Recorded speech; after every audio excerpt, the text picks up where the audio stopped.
नमस्कार दोस्तों, स्वागत है आपका आपके अपने YouTube channel government job preparation पर। दोस्तों यहाँ पर हम लोग आज डिस्कस करने वाले हैं आधुनिक भारत का इतिहास का पूरा कंप्लीट वीडियो। इसमें मैं पूरा का पूरा यहाँ पर हम लोग लगभग 300 से 400 क्वेश्चंस हो गए, जिसमें पूरा का पूरा आधुनिक भारत का इतिहास हम लोग यहाँ पर कंप्लीट कर लेंगे।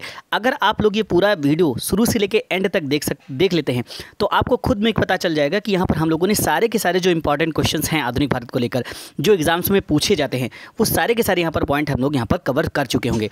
तो दोस्तों आप लोग ऑनेस्टली अगर इस वीडियो को देख लेते हैं तो अगर आप UPSSC PET का पेपर देने जाते हैं तो वहाँ पर इन्हीं क्वेश्चन से सारे के सारे क्वेश्चन देखने को मिल जाएंगे। क्योंकि यहाँ पर 300 से 400 क्वेश्चन जो होंगे, उन क्वेश्चंस में जो व्याख्या होगी, उस व्याख्या जो कि मैं यहाँ पर व्याख्या भी साथ में बताऊंगा, तो ये 300 क्वेश्चन नहीं होंगे, ये आपके लगभग 500 से 1000 क्वेश्चन के आसपास बन सकते हैं अगर आप अच्छे से व्याख्या को भी यहाँ पर देखते हुए चलते हैं। तो दोस्तों बस आप लोगों से एक बहुत बड़ी रिक्वेस्ट यहाँ पर रहेगी, क्योंकि जैसा कि आप लोगों को पता है कि मैंने आपसे प्रॉमिस किया है कि यहाँ पर UPSSC PET का जो सामान्य अध्ययन यानी GK GS का जो पोर्शन है, उसके जितने भी टॉपिक यहाँ पर बताए गए हैं हमारे सिलेबस में, उन सभी टॉपिक और उन सभी सब्जेक्ट का मैं एक कंप्लीट वीडियो आप लोगों को यहाँ पर देने वाला हूँ। यानी कि 10 से 11 वीडियोस आपको यहाँ पर मिलने वाले हैं, और उन 10 से 11 वीडियोस में, और वो आपका जो एग्ज़ाम 20 अगस्त का होने वाला है उससे 4 से 5 दिन पहले तक सारे के सारे वीडियोस हम लोग यहाँ पर प्रोवाइड कर देंगे। तो ऐसा है, आप लोगों से पता एक रिक्वेस्ट रहेगी कि ये सारे वीडियोस बनाने में दोस्तों बहुत मेहनत लगती है, बहुत ज़्यादा परिश्रम करना पड़ता है इसके पीछे। तो आपसे मेरी एक काइंड रिक्वेस्ट रहेगी कि जब आप लोग यहाँ पर वीडियो को देखते हैं तो उसे कुछ और लोगों के साथ ज़रूर शेयर करें। इससे क्या होता है कि हमें थोड़ा सा कॉन्फिडेंस और मोटिवेशन मिलता रहता है कि हम आपके लिए अच्छी अच्छी चीज़ लाते रहेंगे। और दोस्तों यहाँ पर साथ में लाइक ज़रूर करना है, और साथ में दोस्तों नए दोस्तों को अपने साथ जोड़ना ज़रूर है। तो दोस्तों ये पूरा का पूरा वीडियो यहाँ पर हम आज आप लोगों के सामने डिस्कस करेंगे, जिसमें सारा का सारा आधुनिक भारत के इतिहास के जितने भी महत्वपूर्ण क्वेश्चन हैं वो सारे के सारे क्वेश्चन यहाँ पर डिस्कस हो जाएंगे। अगर ये आप पूरा कंप्लीट वीडियो देख लेते हैं तो आपको खुद भी महसूस हो जाएगा कि हम लोगों ने यहाँ पर सारे के सारे महत्वपूर्ण क्वेश्चन आधुनिक भारत के इतिहास को लेकर डिस्कस कर लिए हैं। तो ज़्यादा समय नहीं लेते हुए चलिए शुरू करते हैं आज का हमारा वीडियो। और ये वीडियो थोड़ा सा फास्ट रहने वाला है, तो आप लोग यहाँ पर थोड़ा सा कॉन्सेंट्रेट होकर वीडियो को देखिएगा। तो पहला दोस्तों यहाँ पर जो क्वेश्चन निकल कर आ रहा है वो आ रहा है कि अंग्रेजों द्वारा कलकत्ता में निर्मित दुर्ग का नाम क्या है। तो दोस्तों अंग्रेजों ने जो कलकत्ता में दुर्ग निर्मित किया था उसका नाम था Fort William. Option number C आपका सही आंसर हो जाता है। ठीक है, वर्धमान जिले के एक जमींदार शोभा सिंह के विद्रोह के कारण अंग्रेजों को 1696 ईस्वी में अपनी नई कोठी की किलेबंदी की अनुमति मिल गई थी। बंगाल के सूबेदार अजीम उस खान ने 1698 ईस्वी में अंग्रेजों को सुल्तानती, कलिकाता और गोविंदपुर नामक 3 गांवों की जमींदारी प्रदान की थी, जिसके बदले में उन्हें इन गांवों के मालिकों को 1200 रुपये देने पड़े थे। इंग्लैंड के सम्राट के सम्मान में उक्त किलेबंद व्यावसायिक प्रतिष्ठान का नाम फोर्ट विलियम रखा गया, और सर चार्ल्स आयर इसका पहला प्रेसिडेंट बना था। तो दोस्तों यहाँ पर इसके पहले प्रेसिडेंट्स कौन थे फोर्ट विलियम किले के? तो ये सर चार्ल्स आयर। आपको याद रखना है, यहाँ पर क्वेश्चन इससे बनता है कि पहले यहाँ पर कौन से इसके प्रेसिडेंट थे। तो इसे फोर्ट विलियम किले के पहले प्रेसिडेंट थे सर चार्ल्स आयर। ठीक है, आगे देखते हैं नेक्स्ट क्वेश्चन हमारा देखते हैं।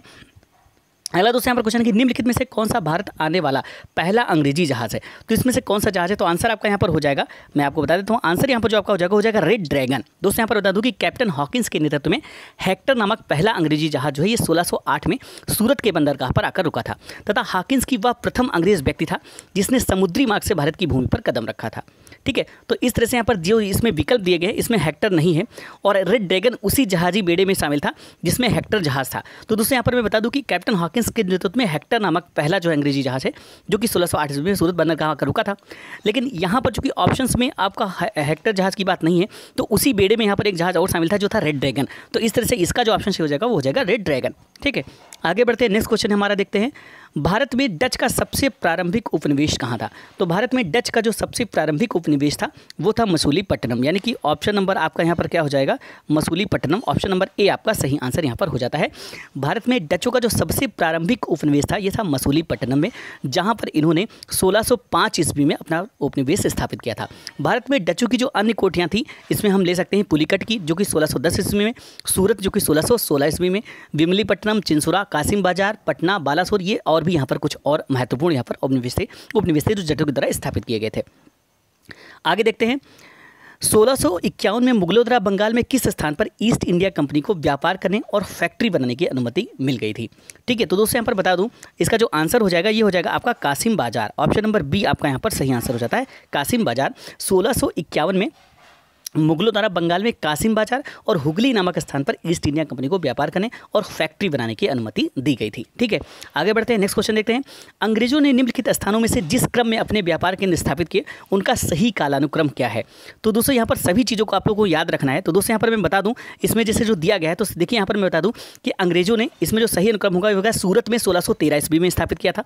ठीक है, मद्रास में 1639 ईस्वी में अपना कारखाना स्थापित किया था, बम्बई में 1687 ईस्वी में किया था और कलकत्ता में 1698 ईस्वी में किया था। तो इस तरह से इसका जो सही अनुक्रम हो जाएगा ये आपका ऑप्शन नंबर सी हो जाएगा। सूरत में 1613 ईस्वी, मद्रास में 1639 ईस्वी, बम्बई में 1687 ईस्वी और कलकत्ता में 1698 ईस्वी। ठीक है, आगे बढ़ते हैं, नेक्स्ट क्वेश्चन देखते हैं। निम्नलिखित में से कौन सा स्थान भारत में पुर्तगालियों का मुख्यालय था?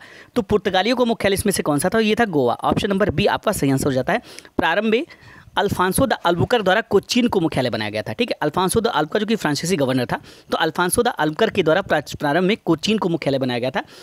1530 ईस्वी में नीनो द कुन्हा जो कि एक नया गवर्नर बनकर आया, ठीक है, इसके द्वारा सरकारी कार्यालय कोचीन से गोवा स्थानांतरित कर दिया गया था और इस प्रकार गोवा काफ़ी लंबी अवधि तक पुर्तगालियों का मुख्यालय बना रहा था। ठीक है, आगे बढ़ते हैं, नेक्स्ट क्वेश्चन हमारा क्या है। अंग्रेजों द्वारा चार्ल्स द्वितीय को किसकी राजकुमारी से विवाह करने के लिए बंबई दहेज में दिया गया था? ठीक है, तो दोस्तों यहाँ पर बता दूं, आंसर इसका जो सही हो जाएगा ये हो जाएगा ऑप्शन नंबर डी, पुर्तगाल। ठीक है, 1661 ईस्वी में अंग्रेजों के सम्राट चार्ल्स द्वितीय का जो विवाह है ये पुर्तगाल की राजकुमारी कैथरीन के साथ होने के कारण बंबई दहेज के रूप में 10 पाउंड डॉलर के बदले वार्षिक प्राप्त हुआ था।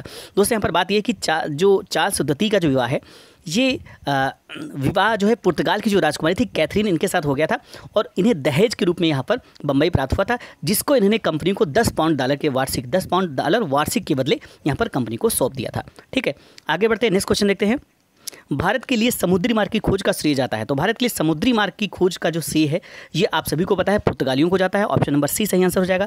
भारत के लिए समुद्री मार्ग की खोज का जो श्रेय है ये वास्को डिगामा को दिया जाता है जो एक पुर्तगाली था और ये कालीकट के तट पर 1498 ईस्वी में पहुंचा था। तो ये कब कालीकट के तट पर पहुंचा था?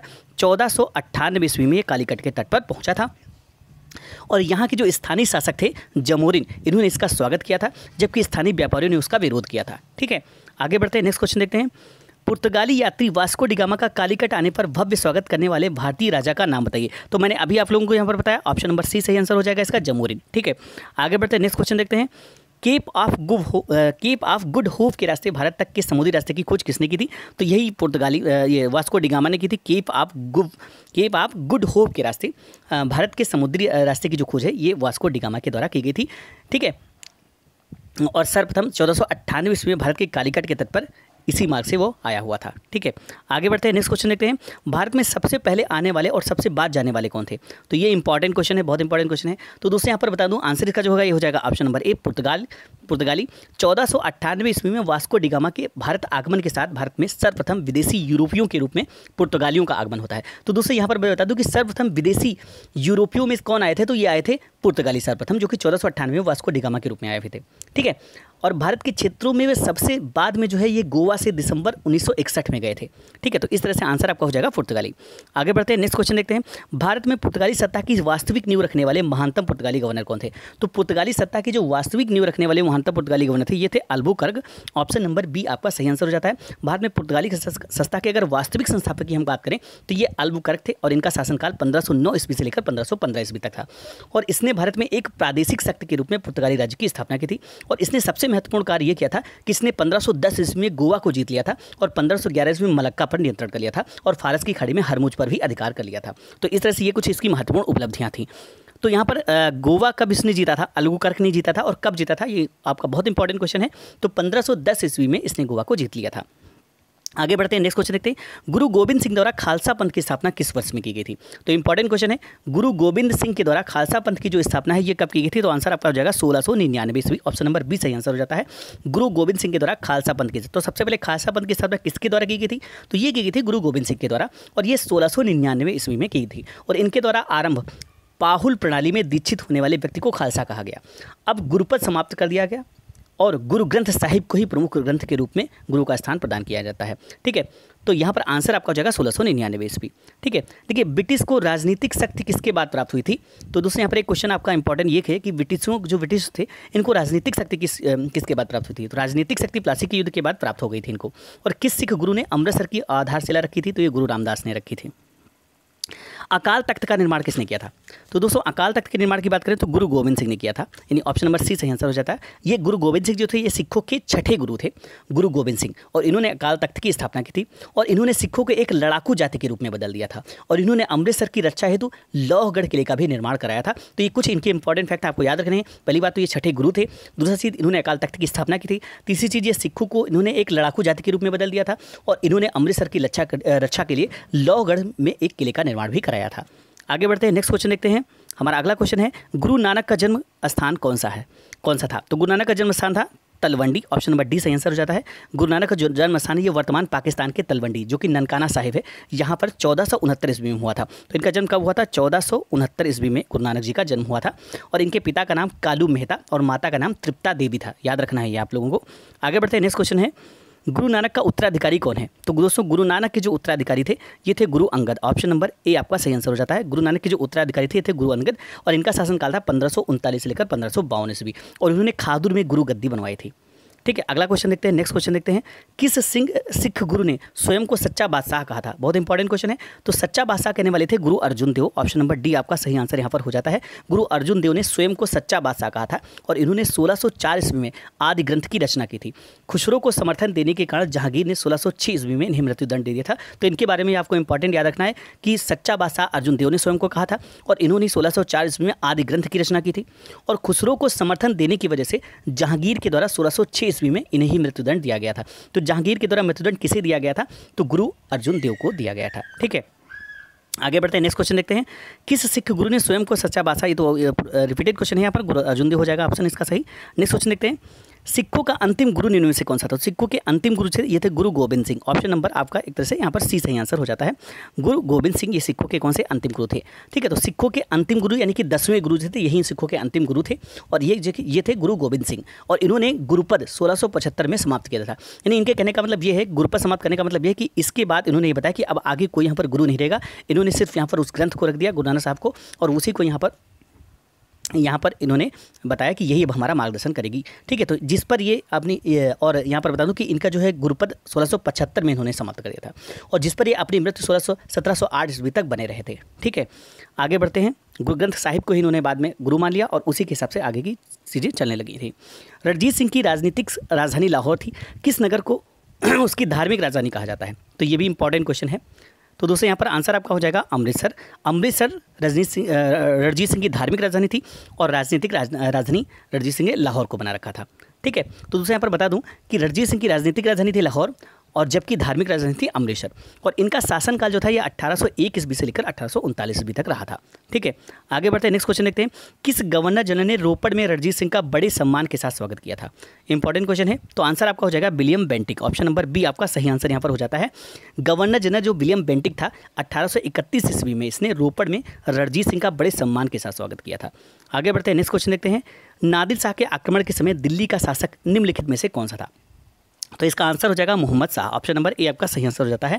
नादिर शाह जिसने 1739 ईस्वी में आक्रमण किया था। तो दोस्तों यहाँ पर क्वेश्चन बनता है कि नादिर शाह ने आक्रमण कब किया था? तो 1739 ईस्वी में नादिर शाह ने आक्रमण किया था और इस दौरान दिल्ली का जो शासक था ये था मोहम्मद शाह और नादिर शाह ने 1739 ईस्वी में करनाल के युद्ध में मोहम्मद शाह को पराजित करके दिल्ली के शाही खजाने, मोती, हीरे, जवाहरात एवं संसार भर में प्रसिद्ध मयूर सिंहासन यानी कि तख्ते ताउस पर अधिकार कर लिया था और नादिर शाह के नाम का खुतबा पढ़ा गया तथा सिक्के जारी किए गए। नादिर शाह दिल्ली में लगभग 2 मास ठहरा।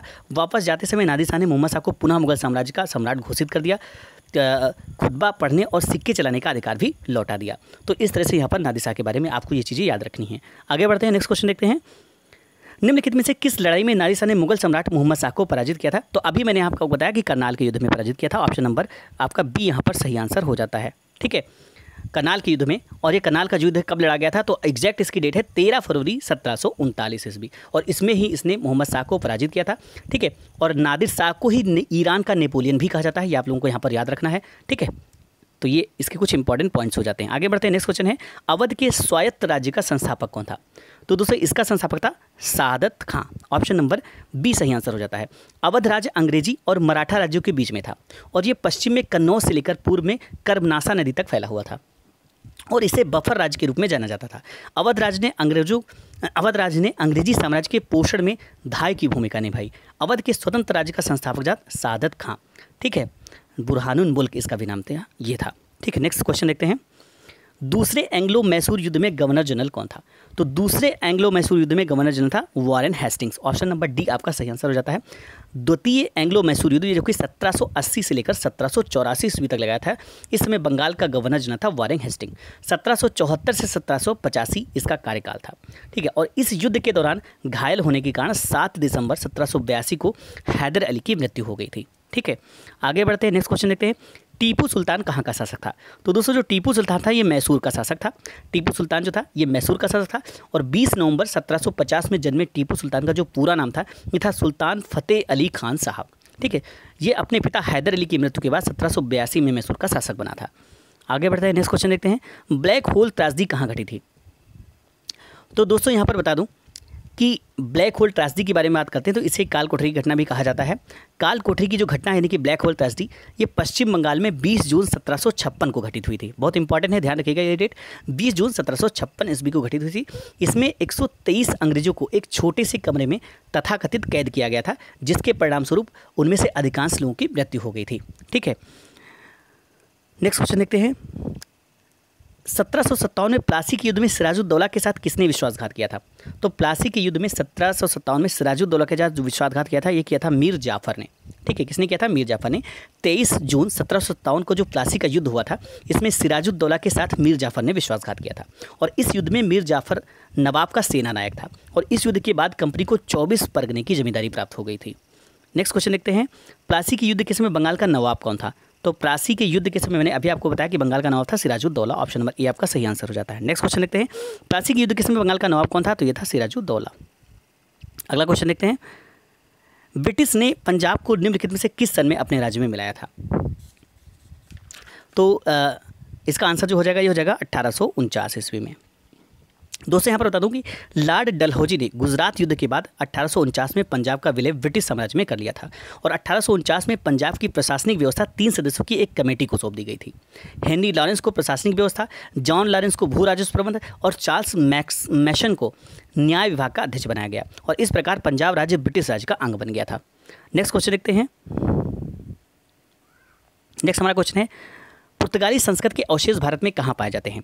तो पुर्तगाली संस्कृत के अवशेष भारत में गोवा में पाए जाते हैं। ठीक है, पुर्तगाली संस्कृत के अवशेष कहाँ पर पाए जाते हैं? गोवा राज्य में पाए जाते हैं और इसके कुछ अवशेष कोचीन से भी प्राप्त हुए हैं, परंतु व्यापकता से देखा जाए तो गोवा में ही पाए जाते हैं।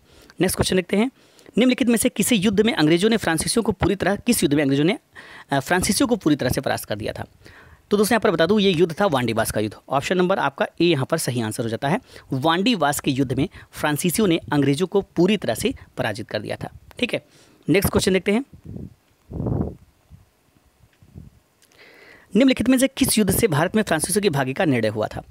ठीक है, तो दोस्तों आंसर हो जाएगा इसका वांडीवास का युद्ध। ऑप्शन नंबर ए आपका यहाँ पर सही आंसर निकल कर आ जाता है। नेक्स्ट क्वेश्चन देखते हैं। अब यहाँ पर कुछ इंपॉर्टेंट फैक्ट देख लेते हैं। यहाँ पर जो हमारे ऑनलाइन परीक्षा जो कि 2016 जो एसएससी में हुई थी उसमें ये पूछे गए थे। तो देखिए, पश्चिमी शिक्षा का श्री गणेश किस स्वतंत्रता सेनानी द्वारा किया गया था? ये राजा राम मोहन राय द्वारा किया गया था। सामान्यतः किसे भारतीय पुनर्जागरण का जनक माना जाता है? राजा राम मोहन राय को जाना जाता है। आर्य समाज के संस्थापक कौन थे? दयानंद सरस्वती थे। थियोसॉफिकल सोसाइटी के संस्थापक कौन थे? मैडम ब्लावेस्टकी थी। भारत की थियोसॉफिकल सोसाइटी के संस्थापक कौन थे? मैडम ब्लावेस्टकी। ठीक है, देखिए थियोसॉफिकल सोसाइटी की जो स्थापना है एक रूसी महिला मैडम HP ब्लावेस्टकी, अमेरिकी सैनिक अधिकारी कर्नल आर्काट, विलियम क्वान जज एवं अन्य द्वारा 1875 में न्यूयॉर्क में की गई थी और 1879 में कर्नल अल्काट एवं मैडम ब्लावेस्टकी भारत आए तथा मद्रास में अडयार के निकट थियोसॉफिकल सोसाइटी के मुख्यालय की स्थापना की थी। ठीक है, कलकत्ता में एशियाटिक सोसाइटी की स्थापना किसके द्वारा की गई थी? तो ये की थी सर विलियम जोन्स के द्वारा। वर्ष 1870 में भारतीय सुधार संघ के संस्थापक कौन थे? ये केशव चंद्र सेन थे। राजा राम मोहन राय, पंडित ईश्वर चंद्र विद्यासागर, ज्योतिबा फुले एवं भारतेंद्र हरिश्चंद्र में से कौन भारत में सामाजिक और धार्मिक सुधार में सक्रियता से नहीं जुड़े थे? ये भारतेंद्र हरिश्चंद्र हो जाएगा। सारदा अधिनियम का संबंध किससे है? बाल विवाह से है। वहाबी आंदोलन का मुख्य उद्देश्य क्या था? इस्लाम को परिशुद्ध करना था। अलीगढ़ में स्थित जामिया मिलिया इस्लामिया विश्वविद्यालय में प्रथम कुलपति कौन थे? देखे थे हकीम अजमल खान। ठीक है, तो ये कुछ फैक्ट थे जो कि 1600 जो ऑनलाइन परीक्षा जब चालू हुई थी इसकी 2016 से ही एसएससी की, तो उसमें एक क्वेश्चन पूछे गए थे। उसके बाद आते हैं, स्वामी दयानंद सरस्वती ने प्रथम आर्य समाज 1875 में कहाँ स्थापित किया था? ठीक है, तो ये प्रथम आर्य समाज की जो स्थापना है स्वामी दयानंद सरस्वती ने, तो मुंबई में किया था। ऑप्शन नंबर ए सही आंसर हो जाएगा। स्वामी दयानंद सरस्वती द्वारा 1875 ईस्वी में बम्बई में आर्य समाज की स्थापना की गई थी। 1870 ईस्वी में इसका जो मुख्यालय है ये लाहौर बनाया गया था, और इन्होंने हिंदू धर्म को प्रतिष्ठित करने के लिए 10 सिद्धांतों की निम्नलिखित स्थापना की थी, जो कि इस प्रकार हैं। पहला था, सत्य केवल वेदों में नहीं थे और इस कारण वेदों का अध्ययन परम आवश्यक है। दूसरा, वेद मंत्रों के आधार पर हवन किया जाना चाहिए। तीसरा, मूर्ति पूजा का विरोध। चौथा, अवतारवाद एवं धार्मिक यात्राओं का विरोध। कर्म सिद्धांत एवं आवागमन सिद्धांत का समर्थन। निराकार ईश्वर की एकता में विश्वास। स्त्री शिक्षा में विश्वास। विशेष परिस्थितियों में विधवा विवाह की स्वीकृति। बाल विवाह एवं वह विवाह का विरोध। हिंदी तथा संस्कृत भाषा का प्रचार। अगला देखते हैं, नेक्स्ट क्वेश्चन है हमारा, आर्य समाज के संस्थापक कौन थे? तो दोस्तों यहाँ पर आर्य समाज के जो संस्थापक थे ये थे दयानंद सरस्वती। ऑप्शन नंबर आपका सी यहाँ पर सही आंसर हो जाता है। आर्य समाज के संस्थापक कौन थे? दयानंद सरस्वती। नेक्स्ट क्वेश्चन देखते हैं, औपनिवेशिक भारत में आर्य समाज स्थापित करने वाले निम्नलिखित में से कौन थे? तो औपनिवेशिक भारत में आर्य समाज स्थापित करने वाले निम्नलिखित में से थे, तो ये थे दयानंद सरस्वती। ऑप्शन नंबर आपका यहाँ पर ए सही आंसर हो जाता है। नेक्स्ट क्वेश्चन देखते हैं, रामकृष्ण मिशन की स्थापना किसने की थी? तो रामकृष्ण मिशन की जो स्थापना है ये विवेकानंद जी के द्वारा की गई थी। ऑप्शन नंबर डी आपका सही आंसर यहाँ पर हो जाता है। रामकृष्ण मिशन की जो स्थापना है ये 1896 से 1897 ईस्वी में की गई थी। तो ध्यान रखना, 1896 से लेकर 97 ईस्वी में की गई थी रामकृष्ण मिशन की स्थापना, और ये स्वामी विवेकानंद जी के द्वारा यहाँ पर की गई थी। ठीक है, सर्वप्रथम मठ की स्थापना कलकत्ता के समीप वराह नगर में की गई। तत्पश्चात वेलूर कोलकाता में मिशन की स्थापना की गई थी। ठीक है, नेक्स्ट क्वेश्चन देखते हैं। अगला क्वेश्चन हमारा क्या है, रामकृष्ण मिशन की स्थापना किसने की थी? तो मैंने अभी बताया यहाँ पर, रामकृष्ण मिशन की स्थापना विवेकानंद ने की थी। नेक्स्ट क्वेश्चन देखते हैं, अंग्रेजों ने भारत में अंग्रेजी शिक्षा का माध्यम कब बनाया था? मतलब अंग्रेजों ने भारत में अंग्रेजी को शिक्षा का माध्यम कब बनाया था? तो ये इंपॉर्टेंट क्वेश्चन है, तो आंसर इसका हो जाएगा 1835 ईस्वी में। ठीक है, अंग्रेजों ने भारत में अंग्रेजी को शिक्षा का माध्यम 1835 ईस्वी में बनाया था। भारत में अंग्रेजी को शिक्षा का जो माध्यम बनवाने में लॉर्ड मैकाले का महत्वपूर्ण योगदान था। ठीक है, अगला क्वेश्चन देखते हैं, बुनियादी शिक्षा का विचार पहले किसने प्रस्तुत किया था? तो बुनियादी शिक्षा का विचार जो पहले प्रस्तुत किया गया था ये किया गया था महात्मा गांधी जी के द्वारा। ऑप्शन नंबर सी आंसर सही हो जाएगा। बुनियादी शिक्षा का विचार महात्मा गांधी जी ने अपनी वर्धा योजना जो कि 1937 में इन्होंने प्रस्तुत की थी, इसमें इन्होंने किया था, और इससे डॉक्टर जाकिर हुसैन भी जुड़े थे। गांधी जी ने अपने हरिजन पत्र में इसकी रूपरेखा प्रस्तुत की थी। इस योजना का मूलभूत सिद्धांत हस्त उत्पादक कार्य था। इसके अंतर्गत विद्यार्थियों को मातृभाषा में 7 वर्ष तक विद्या अध्ययन करवाया जाता था। ठीक है, आगे बढ़ते हैं, नेक्स्ट क्वेश्चन देखते हैं, अलीगढ़ आंदोलन का संस्थापक कौन था? तो अलीगढ़ आंदोलन का जो संस्थापक थे, अलीगढ़ आंदोलन के संस्थापक कौन थे? तो आंसर आपका हो जाएगा sir Syed Ahmad Khan. Option number D आपका सही आंसर हो जाता है। अलीगढ़ आंदोलन के संस्थापक सर सैयद अहमद खान थे। सर सैयद अहमद खान ने 1875 ईस्वी में अलीगढ़ में एक एंग्लो मुस्लिम स्कूल या मोहम्मडन एंग्लो ओरिएंटल स्कूल की स्थापना की थी। तो कब की थी? 1875 में। ठीक है, 1920 ईस्वी में यह 1920 ईस्वी तक यही केंद्र अलीगढ़ मुस्लिम विश्वविद्यालय के रूप में स्थापित हो गया। सैयद अहमद खान ने 1865 ईस्वी में साइंटिफिक सोसाइटी की भी स्थापना की थी। ठीक है, आगे बढ़ते हैं, नेक्स्ट क्वेश्चन देखते हैं, अलीगढ़ में मोहम्मडन एंग्लो ओरिएंटल कॉलेज की स्थापना किसने की थी? तो मैंने आपको बताया भी किसने की थी, सर सैयद अहमद खान के द्वारा की गई थी। आगे बढ़ते हैं, नेक्स्ट क्वेश्चन देखते हैं, नए भारत का पैगंबर किसे कहा जाता है? बहुत इंपॉर्टेंट क्वेश्चन है। तो नए भारत का पैगंबर राजा राम मोहन राय को कहा जाता है। ठीक है, राजा राम मोहन राय को भारतीय पुनर्जागरण का पिता तथा भारतीय राष्ट्रवाद एवं नए भारत का पैगंबर कहा जाता है, और इन्हें नव भारत का तारा तथा नव जागरण का अग्रदूत भी कहा जाता है। आगे बढ़ते हैं, नेक्स्ट क्वेश्चन देखते हैं, निम्नलिखित में से किसे भारतीय पुनर्जागरण का जनक कहा जाता है? तो ये तो राजा राम मोहन राय, इसका सही आंसर आपका यहाँ पर हो जाता है। आगे बढ़ते हैं, नेक्स्ट क्वेश्चन देखते हैं, इसके संस्थापक राजा राम मोहन थे। तो राजा राम मोहन राय इसमें से किस चीज़ के संस्थापक थे, यहाँ पर पूछा गया है। तो आंसर आपका यहाँ पर क्या हो जाएगा कि किस चीज़ के संस्थापक थे राजा राम मोहन राय? तो आंसर आपका यहाँ पर हो जाएगा ब्रह्म समाज के संस्थापक थे राजा राम मोहन राय। राजा राम मोहन राय किसके संस्थापक थे? ब्रह्म समाज के संस्थापक थे। राजा राम मोहन राय भारत में सामाजिक सुधार आंदोलन के अग्रगामी थे, और इन्होंने ही सती प्रथा, पर्दा प्रथा, बाल विवाह का विरोध किया तथा उसका अंत करवाया। इन्होंने ब्रह्म समाज की स्थापना 1828 ईस्वी में की और बहुदेववाद का विरोध किया था। तो दोस्तों ब्रह्म समाज की स्थापना की कब गई थी? 1828 ईस्वी में की गई थी, आपको याद रखना है। नेक्स्ट क्वेश्चन देखते हैं, प्रार्थना समाज का संस्थापक कौन था? तो प्रार्थना समाज के संस्थापक थे आत्माराम पांडुरंग। ऑप्शन नंबर आपका सी सही आंसर हो जाता है। 1867 ईस्वी में केशव चंद्र सेन की प्रेरणा से बंबई में प्रार्थना समाज की स्थापना की गई थी। तो कब की थी? 1867 ईस्वी में, और प्रेरणा किसकी थी? केशव चंद्र सेन की प्रेरणा से बंबई में। और कहाँ की गई थी? बंबई में की गई थी इसकी स्थापना प्रार्थना समाज की, और इसके प्रमुख संस्थापक थे डॉक्टर आत्माराम पांडुरंग एवं महादेव गोविंद रनाडे। प्रार्थना समाज का प्रमुख उद्देश्य जो था यह था जाति पाति का विरोध, पुरुषों तथा स्त्रियों की विवाह की आयु में वृद्धि, विधवा विवाह, स्त्री शिक्षा आदि। ठीक है, नेक्स्ट क्वेश्चन देखते हैं। राजा राम मोहन राय ने किसके विरुद्ध एक ऐतिहासिक आंदोलन का आयोजन किया था? तो किसके विरुद्ध में किया था? तो ये किया था सती प्रथा के विरुद्ध में एक ऐतिहासिक आंदोलन का आयोजन किया था राजा राम मोहन राय ने। नेक्स्ट क्वेश्चन देखते हैं। उपनिवेशी भारत में कोलकाता में एशियाटिक सोसाइटी की स्थापना किसने की थी? तो एशियाटिक सोसाइटी की जो स्थापना है विलियम जोन्स के द्वारा की गई थी। ठीक है, विलियम जोन्स द्वारा 1784 ईस्वी में हेस्टिंग्स के समय, उस समय हेस्टिंग्स गवर्नर था, उसके समय में the Asiatic society of Bengal की स्थापना की गई थी। नेक्स्ट क्वेश्चन देखते हैं। निम्नलिखित में से वह आयोग कौन सा है जिसने सबसे पहले भारत में प्राथमिक एवं माध्यमिक शिक्षा पर ध्यान दिया? काफ़ी इंपॉर्टेंट क्वेश्चन है, तो वो कौन सा आयोग है यहाँ पर आपको बताना है। ठीक है, तो इसका जो सही यहाँ पर आंसर हो जाएगा वो आयोग कौन सा था?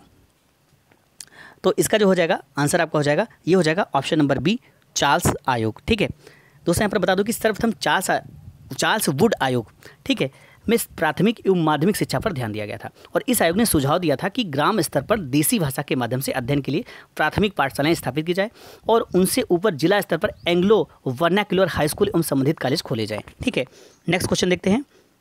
सर्वोदय का आशय क्या है? तो सर्वोदय से क्या आशय है? तो सर्वोदय से आशय है सबका उत्थान। ऑप्शन नंबर सी आपका सही आंसर हो जाता है। सर्वोदय का आशय है सबका उत्थान। और सर्वोदय की जो अवधारणा है ये महात्मा गांधी ने जॉन रस्किन की पुस्तक अनटू दिस लास्ट से ग्रहण की थी। ठीक है, आगे बढ़ते हैं, नेक्स्ट क्वेश्चन देखते हैं। 19वीं शताब्दी में सबसे पहले शुरू किया जाने वाला सुधार आंदोलन निम्नलिखित में से कौन सा था? तो 19वीं शताब्दी में अगर सबसे पहले शुरू किए जाने वाले सुधार की बात करते हैं तो ये था ब्रह्म समाज। ऑप्शन नंबर बी आपका सही आंसर हो जाता है। 19वीं शताब्दी में सबसे पहले राजा राम मोहन राय द्वारा ब्रह्म समाज आंदोलन की शुरुआत की गई थी। नेक्स्ट क्वेश्चन देखते हैं। सत्यशोधक सभा के संस्थापक महाराष्ट्र में कौन थे?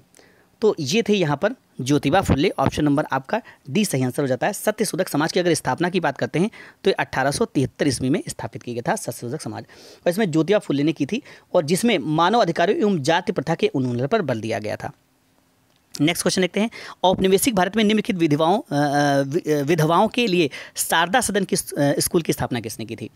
तो यहाँ पर इसका आंसर जो हो जाएगा आपका, ये हो जाएगा Pandita Ramabai. Option number B आपका सही आंसर हो जाता है। औपनिवेशिक भारत में भारतीय विधवाओं के लिए शारदा सदन की जो स्कूल की स्थापना है ये 1889 ईस्वी में कब की गई थी? 1889 ईस्वी में की गई थी। और किसके द्वारा की गई थी? पंडिता रमाबाई के द्वारा मुंबई में की गई थी।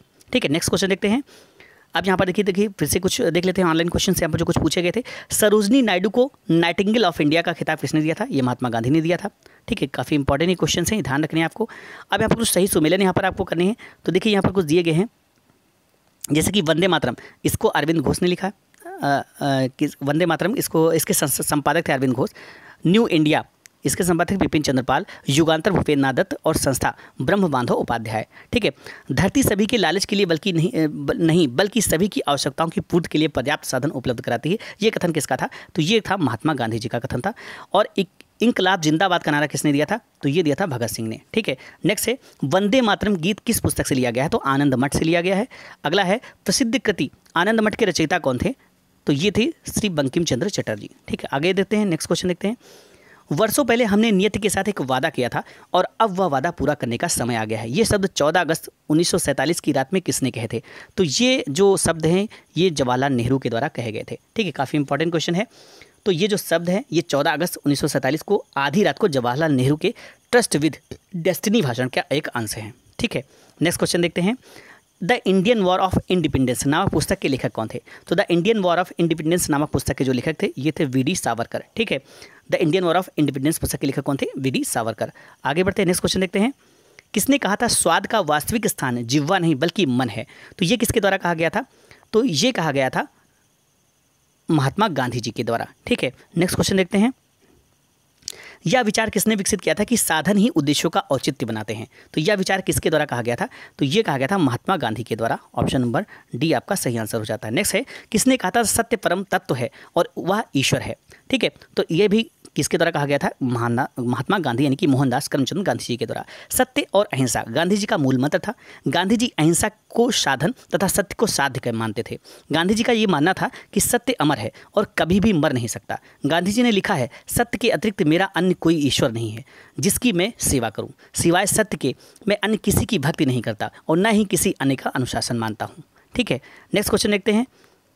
किसे भारतीय बिस्मार्क के रूप में जाना जाता है? तो भारतीय बिस्मार्क के रूप में वल्लभ भाई पटेल को जाना जाता है। ठीक है, जिस प्रकार बिस्मार्क द्वारा जर्मनी का एकीकरण किया गया था उसी प्रकार सरदार वल्लभ भाई पटेल के द्वारा भारतीय रियासतों का भारत में सम्मिलित किए जाने के कारण उन्हें भारतीय बिस्मार्क के रूप में जाना जाता है। आगे बढ़ते हैं, नेक्स्ट क्वेश्चन देखते हैं। निम्नलिखित में से कांग्रेसी नेताओं में से किसको महान वृद्ध पुरुष कहा जाता था?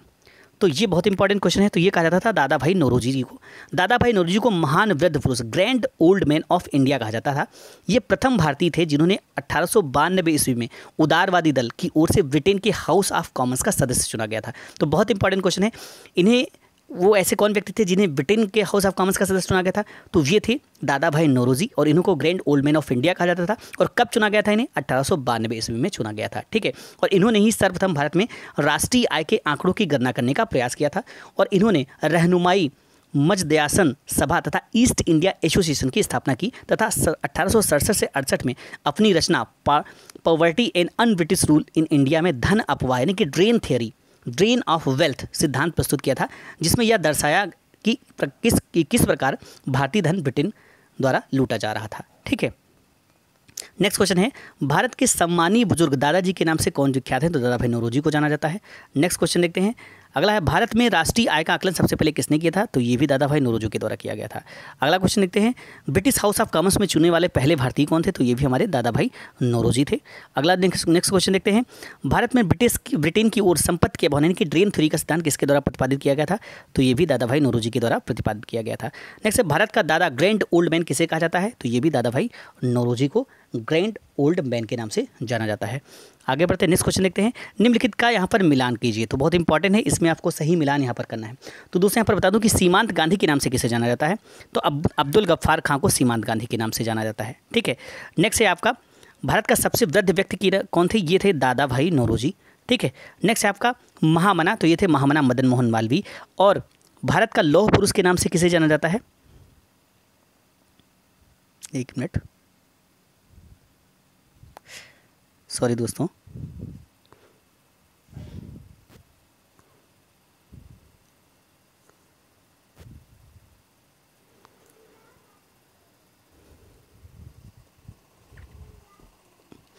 तो भारत का लौह पुरुष किसे जाना जाता है? तो ये जाना जाता है सरदार वल्लभ भाई पटेल को। ठीक है, आगे बढ़ते हैं, नेक्स्ट क्वेश्चन देखते हैं, गांधी को माना जाता है, तो गांधी जी को क्या माना जाता है इसमें से? तो आंसर आपका हो जाएगा दार्शनिक अराजकतावादी। ऑप्शन नंबर ए आपका सही आंसर हो जाएगा। देखिए दोस्तों यहाँ पर बता दूं कि गांधी जी को एक दार्शनिक अराजकतावादी माना जाता है क्योंकि वे राज्य विहीन लोकतंत्र को अपना आदर्श मानते थे। उनका ये कहना था कि इस प्रकार के राज्य में प्रत्येक व्यक्ति स्वयं अपना शासक है। उनके आदर्श राज्य में राजनीतिक शक्ति नहीं होगी क्योंकि राज्य ही नहीं होगा। वे चाहते थे कि जो सुधार हो वो सब भीतर से हो। वे भी नहीं चाहते थे कि किसी बाहरी शक्ति द्वारा सुधार लाया जाए। ठीक है, तो ये बहुत ज़्यादा उनकी अच्छी सोच थी गांधी जी की।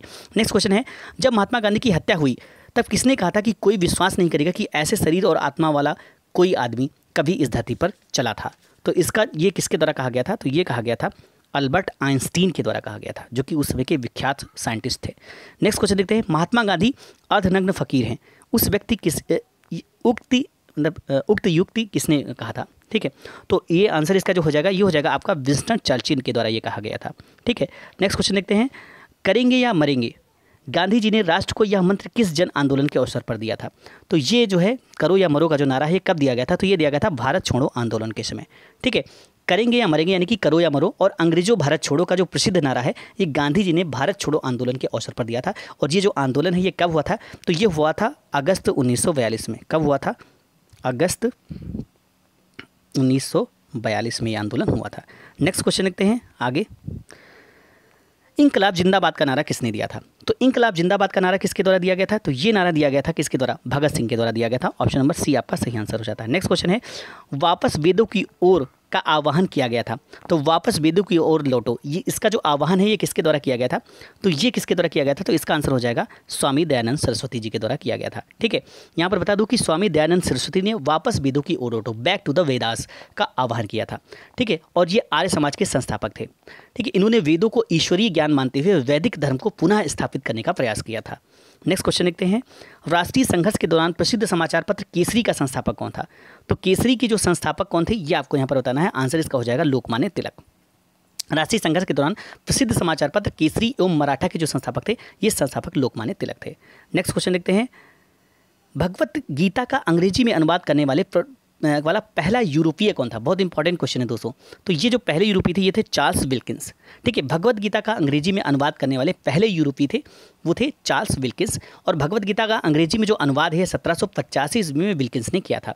तो कब किया गया था? 1785 ईस्वी में विल्किंस के द्वारा इसका अनुवाद किया गया था। और ये जो पुस्तक, ये प्रथम पुस्तक थी जिसका अनुवाद एशियाटिक सोसाइटी ऑफ बंगाल के तहत हुआ था। ठीक है, नेक्स्ट क्वेश्चन देखते हैं। गांधी जी ने किस धार्मिक ग्रंथ को अपनी माता कहा था? ठीक है, तो ये किस ग्रंथ को कहा गया था? ये कहा गया था भगवत गीता को। ठीक है, नेक्स्ट क्वेश्चन है, प्रसिद्ध क्रांतिकारी गीत सरफरोशी की तमन्ना अब हमारे दिल में है, देखना है जोर कितना बाजुए कातिल में है, ये जो रचना है ये किसने की थी? तो इसकी रचना आप सभी को यहाँ पर पता होगा कि इसकी रचना किसके द्वारा की गई थी। तो इसकी रचना की गई थी राम प्रसाद बिस्मिल के द्वारा। नेक्स्ट क्वेश्चन देखते हैं। यहाँ पर आपको सही मिलान यहाँ पर करना है, तो यहाँ पर है मिलान कीजिए। तो इसका आंसर हो जाएगा केशव सेन। तो केशव सेन ने किसकी स्थापना की थी? तो ये केशव सेन किससे जुड़े हुए थे? तो ये ब्रह्म समाज से जुड़े हुए थे। दयानंद सरस्वती ये ब्रह्म समाज के संस्थापक थे। एक मिनट, यहाँ पर केशव सेन तो ये हो जाएगा ब्रह्म समाज, और दयानंद सरस्वती ये आर्य समाज हो जाएगा। दयानंद सरस्वती आर्य समाज। नेक्स्ट है आत्माराम पांडुरंग। तो मैंने बताया था ये किससे जुड़े थे? प्रार्थना समाज से के संस्थापक थे। और सर अहमद खान ने अलीगढ़ आंदोलन की ये हेड रहे थे। नेक्स्ट क्वेश्चन देखते हैं, निम्नलिखित में से किस समाचार पत्र का संपादक गांधी जी ने किया था? तो इनमें से वो कौन से समाचार पत्र है जिसका संपादन गांधी जी के द्वारा किया गया था? तो ये है नवजीवन। ठीक है, गांधी जी ने नवजीवन पत्र का जो संपादन है इसका प्रकाशन 1919 से 1931 तक अहमदाबाद से हिंदी और गुजराती में होता था। ठीक है, नेक्स्ट क्वेश्चन देखते हैं, मौलाना अबुल कलाम आज़ाद ने 1912 में एक उर्दू साप्ताहिक अल हिलाल शुरू किया था, किंतु सरकार द्वारा उस पर प्रतिबंध लगा दिए जाने के बाद अल बलाग की स्थापना की। तो ये कब की थी? तो इसका जो आंसर हो जाएगा ये हो जाएगा 1913। ठीक है, मौलाना अबुल कलाम आज़ाद ने 1913 में अल बलाल की स्थापना की थी। नेक्स्ट क्वेश्चन देखते हैं, स्वराज मेरा जन्मसिद्ध अधिकार है और मैं इसे पाकर ही रहूँगा, यह नारा किसके द्वारा दिया गया था? तो स्वराज मेरा जन्मसिद्ध अधिकार है और मैं इसे पाकर रहूँगा, ये नारा किसके द्वारा दिया गया था? तो ये जो इसका जो सही आंसर यहाँ पर हो जाएगा, तो ये आपको मैं बता दूँ पहली बात यहाँ पर कि ये जो नारा है ये दिया गया था लोकमान्य तिलक जी के द्वारा। ठीक है, नेक्स्ट क्वेश्चन देखते हैं, भारतीय अशांति का जनक किसे कहा जाता है? तो ये भी बहुत इंपॉर्टेंट क्वेश्चन है। बाल गंगाधर तिलक को भारतीय अशांति का जनक कहा जाता है। ठीक है, भारतीय अशांति का जनक किसे कहा जाता है? बाल गंगाधर तिलक को। वेलेंटाइन सिरोल ने अपनी पुस्तक इंडियन अनरेस्ट में बाल गंगाधर तिलक को भारतीय अशांति का जनक कहा है। तो किसके द्वारा कहा गया? वेलेंटाइन सिरोल ने जो अपनी पुस्तक है इंडियन अनरेस्ट, इसमें बाल गंगाधर तिलक को भारतीय अशांति का जनक कहा है। नेक्स्ट क्वेश्चन देखते हैं, गांधी जी द्वारा सन 1933 तक संपादित समाचार पत्र का नाम क्या था? तो ये जो नाम था ये था young India. Option number D आपका सही आंसर हो जाता है। गांधी जी द्वारा सन 1933 तक संपादित जो समाचार पत्र था इसका नाम था यंग इंडिया। ठीक है, आगे देखते हैं नेक्स्ट क्वेश्चन, कौन यंग इंडिया और हरिजन का संपादक था? तो यंग इंडिया और हरिजन का संपादक कौन था? तो यहाँ पर दोस्तों इसके जो संपादक ये थे महात्मा गांधी। यंग इंडिया और हरिजन इन दोनों के संपादक थे कौन? महात्मा गांधी। नेक्स्ट क्वेश्चन देखते हैं, उपन्यास नील दर्पण का अंग्रेजी में अनुवाद किसने किया था? तो नील दर्पण का जो अंग्रेजी में अनुवाद किया गया था ये किया गया था मधुसूदन दत्त के द्वारा। ठीक है, इन्होंने नील दर्पण का अंग्रेजी में जो है अनुवाद किया था। नील दर्पण जो थी ये दीनबंधु मित्र द्वारा लिखी गई उपन्यास थी और इसका अंग्रेजी में अनुवाद जो किया था ये किया था मधुसूदन दत्त ने। ठीक है, नेक्स्ट क्वेश्चन देखते हैं, अमर राष्ट्रीय गीत वंदे मातरम के रचयिता कौन थे? तो वंदे मातरम के रचयिता थे Bankim Chandra Chatterjee. Option number C आपका सही आंसर हो जाता है। राष्ट्रीय गीत यानी कि जो वंदे मातरम हमारा राष्ट्रीय गीत है इसके रचयिता बंकिम चंद्र चट्टोपाध्याय थे और ये इनकी जो पुस्तक आनंद मठ है उसमें से लिया गया है। ठीक है, और इसके जो सर्वप्रथम कांग्रेस और इसे सर्वप्रथम गाया कब गया था? बहुत इंपॉर्टेंट क्वेश्चन दोस्तों, यहाँ पर ध्यान रखिएगा। सबसे पहली बात आपको कि इसके रचयिता थे बंकिम चंद्र चट्टोपाध्याय और इस पुस्तक किस पुस्तक से इसको लिया गया है? तो ये आनंद मठ से लिया गया है और इसका सर्वप्रथम कांग्रेस के 1896 के कोलकाता अधिवेशन में गाया गया था। तो इसे कब गाया गया था? सर्वप्रथम कांग्रेस का जो 1896 में कोलकाता में अधिवेशन हुआ था उस अधिवेशन में इसे गाया गया था और इसकी जो अध्यक्षता है इस अधिवेशन की ये रहमतुल्लाह एम सयानी के द्वारा की गई थी। ठीक है, नेक्स्ट क्वेश्चन है, फ्रंटियर गांधी के साथ पद के साथ कौन संबंधित है? फ्रंटियर यानी कि सीमांत गांधी। तो आंसर इसका हो जाएगा खान अब्दुल गफ्फार खान। ठीक है, सविनय अवज्ञा आंदोलन के दौरान उत्तर पश्चिम सीमांत प्रांत में सक्रिय भूमिका निभाने वाले खान अब्दुल गफ्फार खान को फ्रंटियर गांधी अथवा सीमांत गांधी के नाम से जाना जाता है। आगे नेक्स्ट क्वेश्चन देखते हैं, लेडी विद द लैंप के नाम से किसे जाना जाता है? ठीक है, तो आंसर इसका हो जाएगा फ्लोरेंस नाइटिंगेल। ठीक है, lady with lamp lady with lamp के नाम से फ्लोरेंस नाइटिंगेल विख्यात है और वह क्रीमिया के युद्ध में घायल सैनिकों की सेवा हेतु संगठित प्रयास करने वाली प्रसिद्ध अंग्रेज परिचारिका थी। नेक्स्ट क्वेश्चन देखते हैं, गांधी जी को सबसे पहले राष्ट्रपिता किसने कहा था? तो ये इंपॉर्टेंट क्वेश्चन है। सुभाष चंद्र बोस के द्वारा गांधी जी को सर्वप्रथम राष्ट्रपिता के नाम से संबोधित किया गया था। ठीक है, नेक्स्ट क्वेश्चन देखते हैं, निम्नलिखित में से कौन सी रचना महात्मा गांधी के साथ संबंधित नहीं है? तो कौन सी रचना है जो महात्मा गांधी के साथ संबंधित नहीं है? तो दोस्तों इसका आंसर हो जाएगा the Holly family. Mahatma Gandhi ने माई एक्सपेरिमेंट विथ ट्रूथ, हरिजन एवं हिंद स्वराज की रचना की। द हॉली फैमिली की रचना जो है कार्ल मार्क्स और एंजल ने की थी। नेक्स्ट क्वेश्चन देखते हैं, पश्चिमी भारत के किस धार्मिक सुधारक को लोक हितवादी कहा जाता है? तो किस धार्मिक सुधारवादी को लोक हितवादी कहा जाता है? तो आंसर आपका यहाँ पर हो जाएगा गोपाल हरि देशमुख। ठीक है, पश्चिमी भारत के गोपाल हरि देशमुख को लोक हितवादी कहा जाता है। नेक्स्ट क्वेश्चन देखते हैं, रविंद्रनाथ टैगोर द्वारा लिखित जन गण मन सर्वप्रथम जनवरी 1912 में किस नाम से प्रकाशित हुआ था? तो ये किस नाम से सर्वप्रथम जन गण मन प्रकाशित हुआ था जनवरी 1912 में? तो आंसर आपका हो जाएगा भारत भाग्य विधाता। ठीक है, रविंद्रनाथ टैगोर द्वारा लिखित जन गण मन सर्वप्रथम जनवरी 1912 में भारत भाग्य विधाता के नाम से प्रकाशित हुआ था। अब देखिए दोस्तों, यहाँ पर कुछ इंपॉर्टेंट क्वेश्चन देख लेते हैं। लाला हरदयाल बाबा गुरदीत सिंह, मोहम्मद बरकतुल्ला एवं सोहन सिंह भाकना में से किसका संबंध गदर पार्टी से नहीं था? तो आंसर यहाँ पर हो जाएगा बाबा गुरदीत सिंह। ठीक है, नेक्स्ट है, काकुरी षड्यंत्रमाला किस वर्ष में हुआ था? 1925 में हुआ था। कामागाटा मारू क्या था? एक पोत था। ठीक है, 1904 में क्रांतिकारियों की गुप्त संस्था के रूप में अभिनव भारत की स्थापना किसने की थी? तो ये की थी वीडी सावरकर ने। नेक्स्ट क्वेश्चन देखते हैं, अंग्रेजों द्वारा निम्नलिखित से किस क्रांतिकारी को फांसी की सजा दी गई थी? तो ये किस क्रांतिकारी को इसमें से दी गई थी? तो हो जाएगा राजगुरु। ठीक है, अंग्रेजों द्वारा भगत सिंह, सुखदेव तथा राजगुरु को फांसी की सजा दी गई थी। जतिन दास की मृत्यु लंबी भूख हड़ताल के बाद हुई थी, जबकि चंद्रशेखर आजाद और कल्पना दत्त अंग्रेजों से मुठभेड़ करते समय स्वयं की गोली मार ली थी। ठीक है, नेक्स्ट क्वेश्चन देखते हैं, ब्रिटिश इंडिगो बागान मालिकों के अत्याचारों का वर्णन करने वाला प्रसिद्ध नाटक नील दर्पण किसने लिखा था? तो नील दर्पण मैंने बताया किसके द्वारा लिखा गया था? ये दिया गया था दीनबंधु मित्र के द्वारा लिखा गया था। नील की खेती करने वाले के विरुद्ध विद्रोह को प्रदर्शित करने वाले नाटक नील दर्पण के लेखक दीनबंधु मित्र थे। और ये जो विद्रोह ये 1859 से 1860 में हुआ था। तो नील विद्रोह कब हुआ था? 1859 से 1860 में। ठीक है, नेक्स्ट क्वेश्चन देखते हैं, निम्नलिखित में से कौन सा उपन्यास भारत के स्वतंत्रता सेनानियों के लिए प्रेरणा का स्रोत बना? तो कौन सा उपन्यास था जो कि प्रेरणा स्रोत बना? तो ये हो जाएगा आनंद मठ। ठीक है, बंकिम चंद्र चटर्जी द्वारा लिखित आनंद मठ जो उपन्यास है ये भारत के स्वतंत्रता सेनानियों के लिए प्रेरणा का स्रोत बना और इसे बंगाली देशभक्ति की बाइबल भी कहा जाता है। ठीक है, नेक्स्ट क्वेश्चन देखते हैं, अपने उपन्यास आनंद मठ में बंकिम चंद्र चटर्जी द्वारा बंगाल में किस विद्रोह का विशेष उल्लेख किया गया है? तो आंसर इसका जो हो जाएगा, ये आंसर हो जाएगा ऑप्शन नंबर बी, सन्यासी विद्रोह। ठीक है दोस्तों, यहाँ पर बता दूं कि बंकिम चंद्र चटर्जी का जो उपन्यास आनंद मठ था इसमें बंगाली देशभक्ति की बाइबल कहा जाता है और इसका जो कथानक है ये 1763 से 1800 ईस्वी तक हुए सन्यासी विद्रोह पर आधारित है। तो किस विद्रोह पर आधारित है? 1763 से 1800 तक जो सन्यासी विद्रोह चला उस पर इसका कथानक आधारित है और हमारा जो राष्ट्रीय गीत वंदे मातरम है वो इसी ग्रंथ से संकलित है। नेक्स्ट क्वेश्चन देखते हैं, स्वतंत्रता की पूर्व संध्या पर निम्नलिखित में से किस आंदोलन ने सबसे बड़ा कृषक छापामार युद्ध देखा था? तो इसका जो आंसर हो जाएगा ये हो जाएगा तेलंगाना आंदोलन, option number B.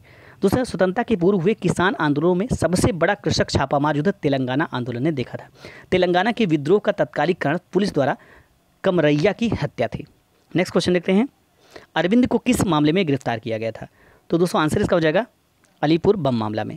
Arvind Ghosh को 1908 में अनुशीलन समिति के सदस्यों के साथ अलीपुर बम मामले में गिरफ्तार किया गया था। ठीक है, नेक्स्ट क्वेश्चन देखते हैं, निम्न ब्रिटिश व्यक्तियों में से किसने स्वीकार किया था कि 1857 का विद्रोह एक राष्ट्रीय विद्रोह था? तो ये स्वीकार किया था डिज़रायली ने। 1857 के भारतीय स्वतंत्रता संग्राम की व्यापकता को देखते हुए डिज़रायली ने इसे राष्ट्रीय विद्रोह कहा था।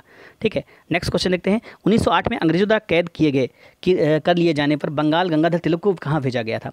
तो इनको भेजा गया था मांडले। ठीक है, केसरी में प्रकाशित लेखों के लिए जून 1908 में गिरफ्तार कर जातद्रोह का मुकदमा चलाया गया और जिसके अंतर्गत तिलक को 6 वर्ष की सजा दी गई और इस दौरान इन्हें मांडले जेल भेजा गया था। ठीक है, नेक्स्ट क्वेश्चन देखते हैं, लाहौर षड्यंत्र मामला किसके विरुद्ध रजिस्टर किया गया था? तो लाहौर षड्यंत्र मामला किसके विरुद्ध रजिस्टर किया गया था? तो आंसर आपका हो जाएगा भगत सिंह के विरुद्ध रजिस्टर किया गया था। ऑप्शन नंबर बी आपका सही आंसर हो जाता है। भगत सिंह, राजगुरु और सुखदेव को 23 मार्च 1931 को वर्ष 1928 में लाहौर षड्यंत्र मामले में सांडस की हत्या के कृत्य के लिए फांसी दी गई थी। ठीक है, नेक्स्ट क्वेश्चन देखते हैं, भगत सिंह, राजगुरु और सुखदेव को फांसी कब की थी? तो 23 मार्च 1931 को इनको फांसी दी गई थी। नेक्स्ट क्वेश्चन देखते हैं, नौजवान भारत सभा किसने स्थापित की थी? तो नौजवान भारत सभा किसके द्वारा स्थापित की गई थी? बहुत इंपॉर्टेंट क्वेश्चन है, आंसर हो जाएगा भगत सिंह, सरदार भगत सिंह के द्वारा नौजवान भारत सभा की स्थापना की थी।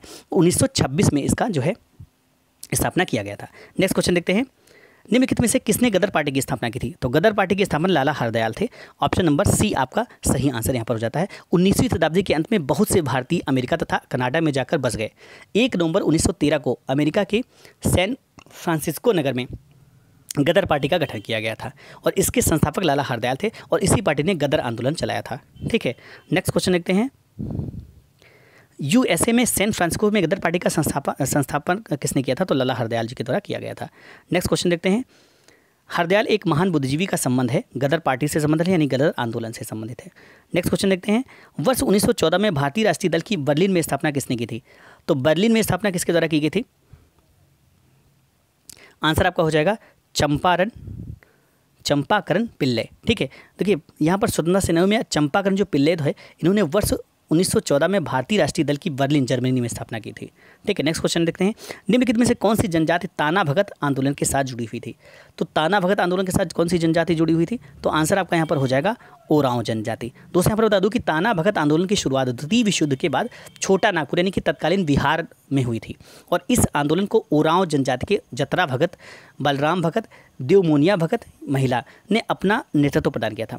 जतरा भगत ने लगान की दरों में ऊंची वृद्धि, चौकीदारी कर के विरुद्ध आंदोलन के साथ गांधीवादी कार्यकर्ताओं के साथ रचनात्मक कार्यक्रमों में भी भाग लिया था। नेक्स्ट क्वेश्चन देखते हैं। मंगल पांडे ने 1857 के विद्रोह की पहली गोली चलाई थी, तो ये किसको कहाँ से चलाई गई थी? तो आंसर हो जाएगा बैरकपुर में, ऑप्शन नंबर ए। 29 मार्च 1857 ईस्वी को 34वीं रेजिमेंट के बैरकपुर के मंगल पांडे ने अपने साथियों का विद्रोह के लिए आह्वान किया। मंगल पांडे ने एक एडजुटेंट लेफ्टिनेंट बाग की हत्या कर दी और मेजर सार्जेंट ह्यूर्सन को गोली मारी। मंगल पांडे को 8 अप्रैल 1857 को फांसी पर लटका दिया गया और 34वीं रेजिमेंट को भंग कर दिया गया। ठीक है, तो यहाँ पर उपयुक्त नेताओं ने वीरगति प्राप्ति की अवधि इस प्रकार रही। झांसी की रानी को वीरगति प्राप्त हुई थी 1858 में, कुंवर सिंह को अप्रैल 1858 में और तात्या टोपे को अप्रैल 1859 में। 1857 का जो विद्रोह ये किसने शुरू किया था? तो ये विद्रोह जो है किसके द्वारा शुरू किया गया था? तो इसका आंसर हो जाएगा सिपाहियों ने किया था। इसका विद्रोह शुरू किसके द्वारा किया गया था? जनरली सिपाहियों के द्वारा किया गया था। नेक्स्ट है 1857 के विद्रोह का प्रशासनिक परिणाम शांत शक्ति का अंतरण था।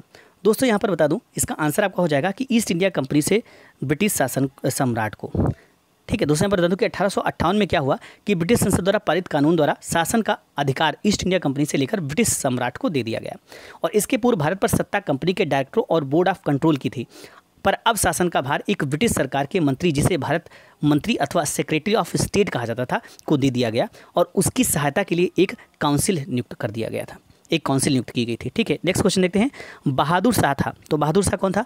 तो दोस्तों यहाँ पर बता दूं आंसर इसका हो जाएगा अंतिम मुगल शासक। ठीक है, बहादुर शाह द्वितीय अंतिम मुगल शासक था और 1857 की क्रांति के दौरान इसे पकड़कर रंगून जेल में बंद कर दिया गया था। नेक्स्ट क्वेश्चन देखते हैं। 1857 के विद्रोह के दौरान भारत का गवर्नर जनरल कौन था? इंपॉर्टेंट क्वेश्चन है। तो उस समय भारत के गवर्नर जनरल थे lord Canning. Option number B आपका सही आंसर हो जाता है। इनका जो कार्यकाल था 1856 से लेकर 1862 तक चला था। नेक्स्ट क्वेश्चन देखते हैं। 1857 का विद्रोह निम्न स्थानों पर हुआ था, उसका सही यहाँ पर क्रम बताना है कि सबसे पहले कहाँ हुआ, उसका सही क्रम यहाँ पर आपको बताना है। तो दोस्तों यहाँ पर बता दूं कि 1857 का जो विद्रोह है ये सर्वप्रथम 29 मार्च 1857 को बैरकपुर में मंगल पांडे द्वारा हुआ था। ठीक है, तो सर्वप्रथम कहाँ पर हुआ था? बैरकपुर में मंगल पांडे के द्वारा हुआ था।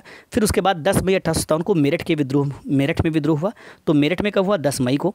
ठीक है, उसके बाद यहाँ पर 12 मई 1857 को मेरठ के विद्रोह सैनिकों ने दिल्ली पर अधिकार कर लिया। तो 12 मई को कहाँ पर अधिकार कर लिया? दिल्ली पर अधिकार कर लिया। ठीक है, जून 1857 में झांसी में सैनिकों ने विद्रोह कर लक्ष्मीबाई को शासिका घोषित किया था। तो इसके बाद हो जाएगा लक्ष्मीबाई। तो इस तरह से 4, 2, फिर 3, फिर 1, तो 4, 2, 3, 1 यानी कि ऑप्शन नंबर डी आपका सही आंसर हो जाता है। नेक्स्ट क्वेश्चन देखते हैं। कानपुर के गदर का नेतृत्व किसने किया था? यानी कि कानपुर की तरफ से 1857 की क्रांति का जो लीडर कौन था?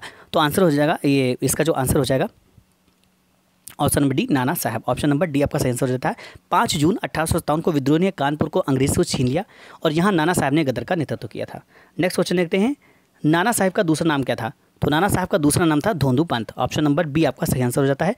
पेशवा बाजीराव द्वितीय के दत्तक पुत्र नाना साहब का दूसरा नाम था धोंदू पंत और इन्होंने कानपुर में 5 जून 1857 में हुए विद्रोह का नेतृत्व किया था और जिसमें उनकी सहायता तात्या टोपे ने की थी। अगला क्वेश्चन है। ब्रिटिश क्राउन ने ईस्ट इंडिया कंपनी से भारत पर प्रभुसत्ता किस वर्ष में प्राप्त की थी? तो 1858 में प्राप्त की थी। ऑप्शन नंबर बी आपका सही आंसर हो जाता है। 1 नवंबर 1858 को रानी की उद्घोषणा के द्वारा यहाँ पर शाही दरबार इलाहाबाद में लॉर्ड कैनिंग द्वारा आयोजित किया गया और इस उद्घोषणा के द्वारा भारत का शासन सीधे ब्रिटिश क्राउन के अंतर्गत ले जाया गया। नेक्स्ट क्वेश्चन देखते हैं। सरकार का कंपनी से सम्राट को अंतरण लॉर्ड कैनिंग द्वारा 1 नवंबर 1858 को घोषित किया गया था। कहाँ किया गया था? तो ये दिल्ली दरबार में किया गया था। ऑप्शन नंबर बी आपका सही आंसर हो जाएगा। नेक्स्ट क्वेश्चन है, निम्न में से किसने अंग्रेजों के विरुद्ध 1857 के संघर्ष में भाग नहीं लिया था? तो इसमें ऑप्शन दिए गए, तो किसने इसमें भाग नहीं लिया था? तो आंसर हो जाएगा टीपू सुल्तान। टीपू सुल्तान, तो क्या आपको बता दूं कि अंग्रेजों के विरुद्ध 1857 के संघर्ष में टीपू सुल्तान ने भाग नहीं लिया था। ये मैसूर का शासक था तथा चतुर्थ आंग्ल मैसूर युद्ध 1799 से में अंग्रेजों के विरुद्ध लड़ते हुए वीरगति को प्राप्त हो गया था।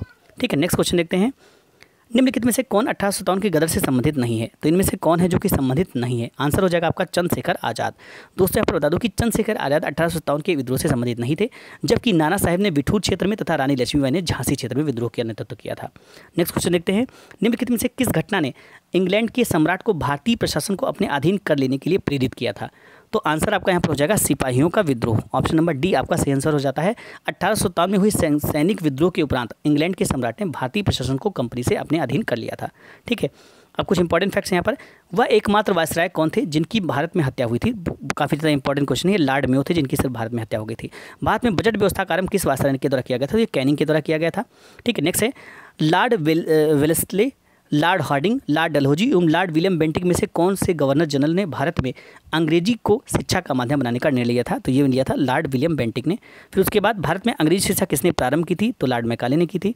उसके बाद किस वायसराय के कार्यकाल के दौरान भारत की राजधानी कलकत्ता से स्थानांतरित होकर दिल्ली बनी थी? तो ये लॉर्ड हार्डिंग के समय हुआ था। उसके बाद स्वतंत्र भारत के प्रथम भारतीय गवर्नर जनरल कौन थे? तो ये थे श्री राजगोपालाचारी। देखिए, 1877 के इंपीरियल दरबार में हाथ से काती हुई खादी के कपड़े पहनकर कौन गया था? तो ये इंपॉर्टेंट क्वेश्चन है। आंसर आपका इसका हो जाएगा जीवी जोशी। दोस्तों यहाँ पर बता दूं कि पूना सार्वजनिक सभा के गणेश वासुदेव जोशी विक्टोरिया हॉल कलकत्ता में संपन्न 1870 ईस्वी के इंपीरियल दरबार में हाथ से काती हुई खादी के कपड़े पहनकर गए थे।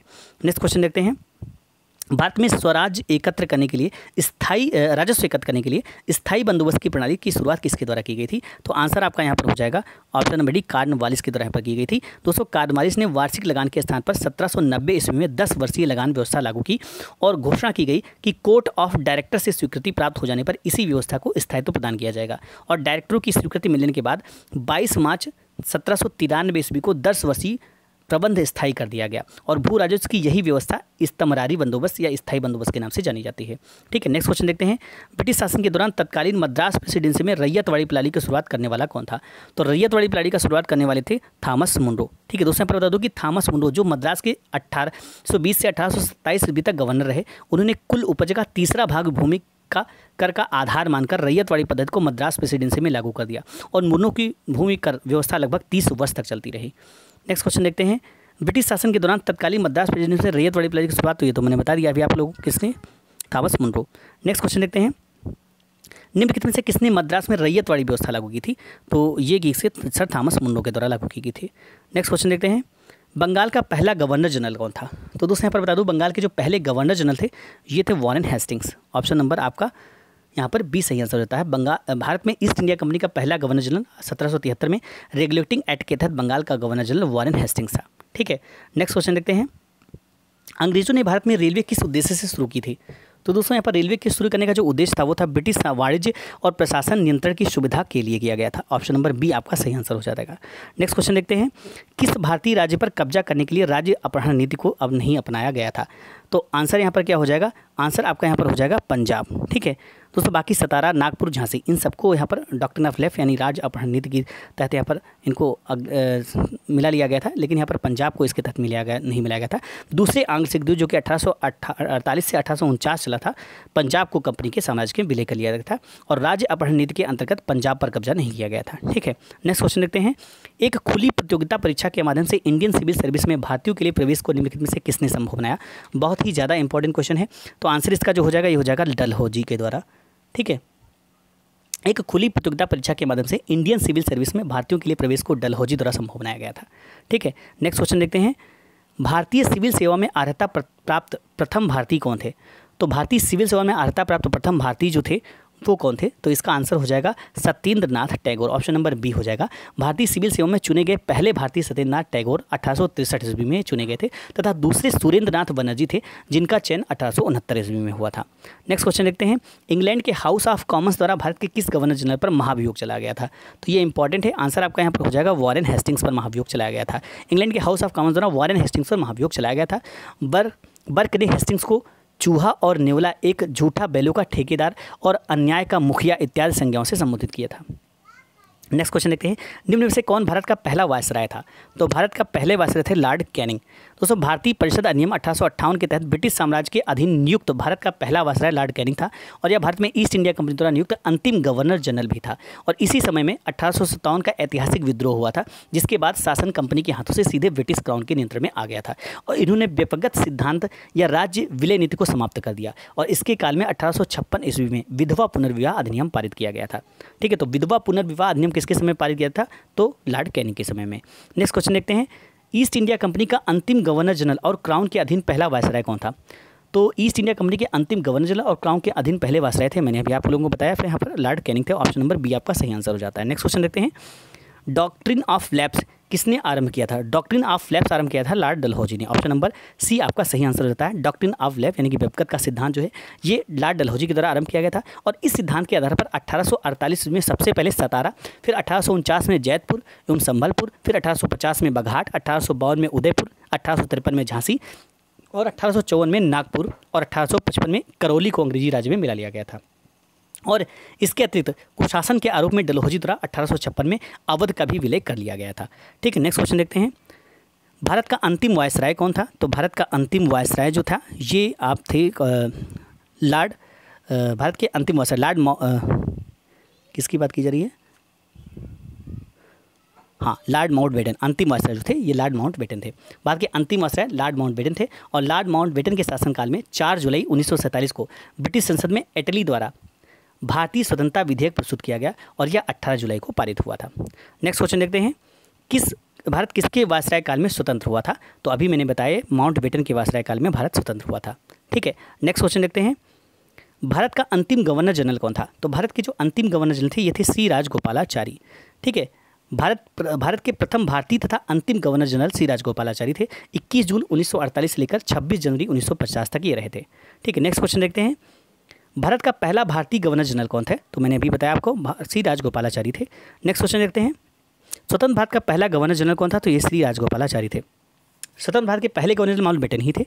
ऑप्शन नंबर सी सही आंसर हो जाएगा। भारतीय गवर्नर जनरल श्री राजगोपालाचारी थे।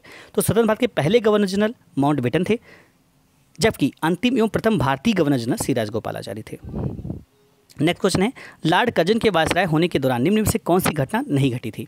तो दोस्तों, लॉर्ड कर्जन के बारे में यहाँ पर बात किया जा रहा है कि कौन सी घटना इनके समय पर नहीं घटी थी। दोस्तों, यहाँ पर बता दूं कि लॉर्ड कर्जन द्वारा सन 1901 में सर कॉलिन स्टॉक मॉनक्रीफ की अध्यक्षता में सिंचाई आयोग की नियुक्ति की गई थी।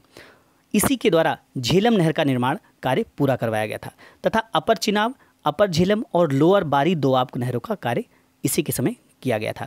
और इसी के शासनकाल में पंजाब में भूमि अधिग्रहण अधिनियम 1900 में पारित किया गया, जिसमें कृषकों की भूमि का गैर कृषकों के पास हस्तांतरित होना समाप्त हो गया। कर्जन के शासनकाल में शैक्षिक क्षेत्र में भारतीय विश्वविद्यालय अधिनियम 1904 बना। पुलिस सुधारों के तहत 1902 में फ्रीजर कमीशन गठित किया गया था। तो इस तरह से इसके समय बहुत सारे कार्य किए गए थे यहाँ पर, लेकिन इसमें पूछा गया कि कौन सा कार्य इसमें नहीं हुआ था, तो आंसर हो जाएगा भारतीय राष्ट्रीय कांग्रेस की स्थापना, ये लॉर्ड कर्जन के समय पर नहीं हुई थी।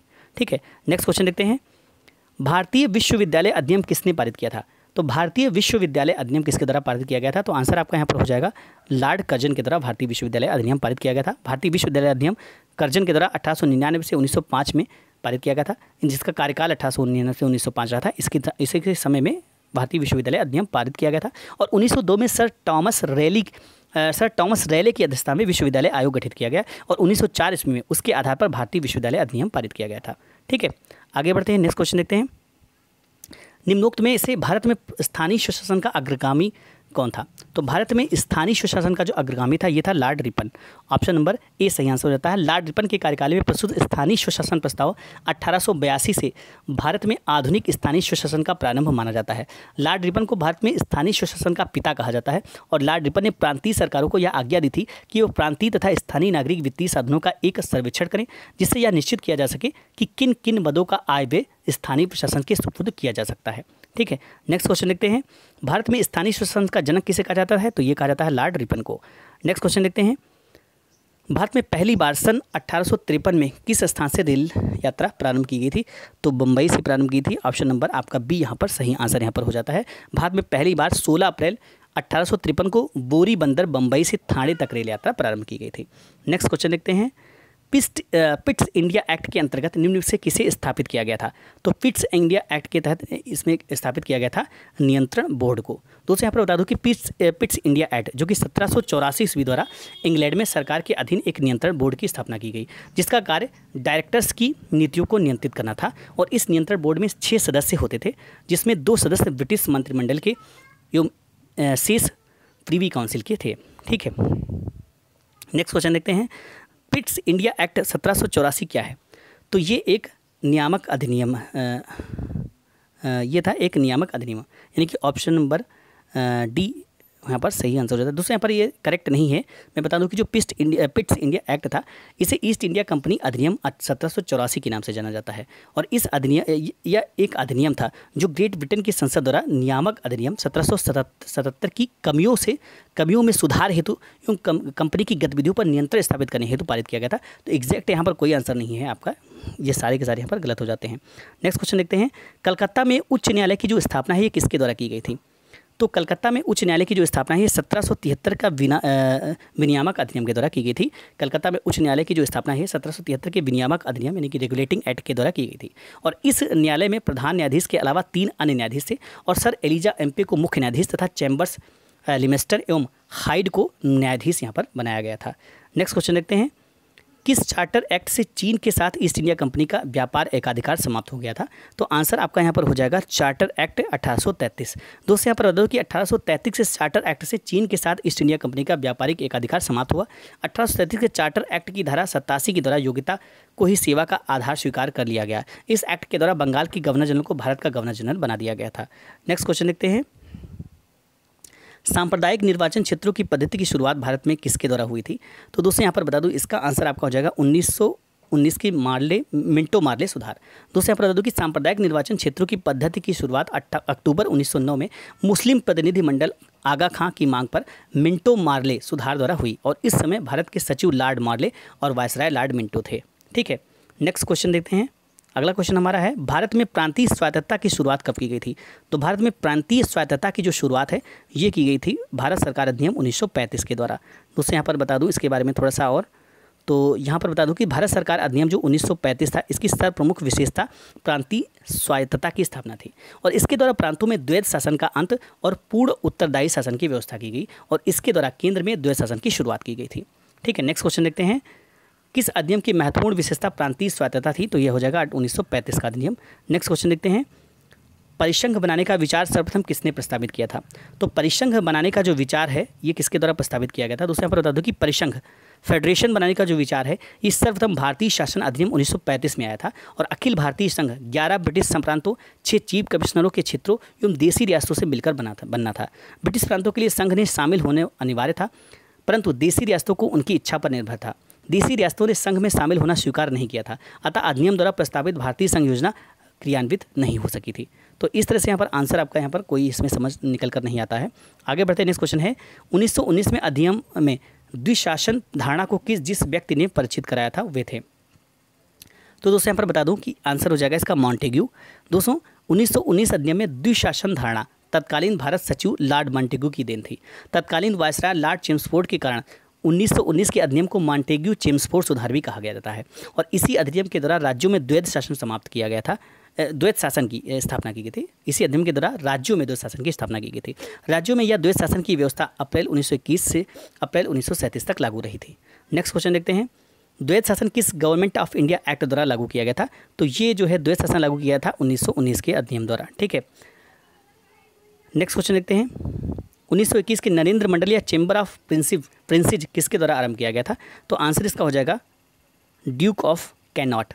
दोस्तों 1921 के नरेंद्र मंडल या chamber of princes duke of Connaught द्वारा प्रारंभ किया गया था। मॉन्टेग्यू चेम्सफोर्ड सुधारों में इसका निश्चित सुझाव नरेंद्र मंडल चैम्बर ऑफ प्रिंसेज के रूप में किया गया है और फरवरी 1921 में इसका विधिवत उद्घाटन किया गया और इस नरेंद्र मंडल में प्रतिनिधित्व के लिए रियासतों को 3 श्रेणियों में बांटा गया था। ठीक है, आगे बढ़ते हैं। रॉलेट एक्ट 1919 किसके काल में लागू किया गया था? तो रॉलेट एक्ट जो लागू किया था ये किया गया था चेम्सफोर्ड के शासनकाल में। दोस्तों यहाँ पर बता दो कि रॉलेट एक्ट 1919 में लॉर्ड चेम्सफोर्ड के काल में लागू किया गया था और भारत में क्रांतिकारियों के प्रभाव को समाप्त करने तथा राष्ट्रीय भावना को कुचलने के लिए ब्रिटिश सरकार ने न्यायाधीश सर सिडनी रॉलेट की अध्यक्षता में गठित कमेटी के सुझाव को मार्च 1919 में लागू कर दिया गया और इस विधेयक के अनुसार मजिस्ट्रेटों के पास यह अधिकार था कि वह किसी भी संदेहास्पद व्यक्ति को गिरफ्तार करके उस पर मुकदमा चला सकता था तथा उसे अनिश्चित काल तक के लिए जेल में रख सकता था।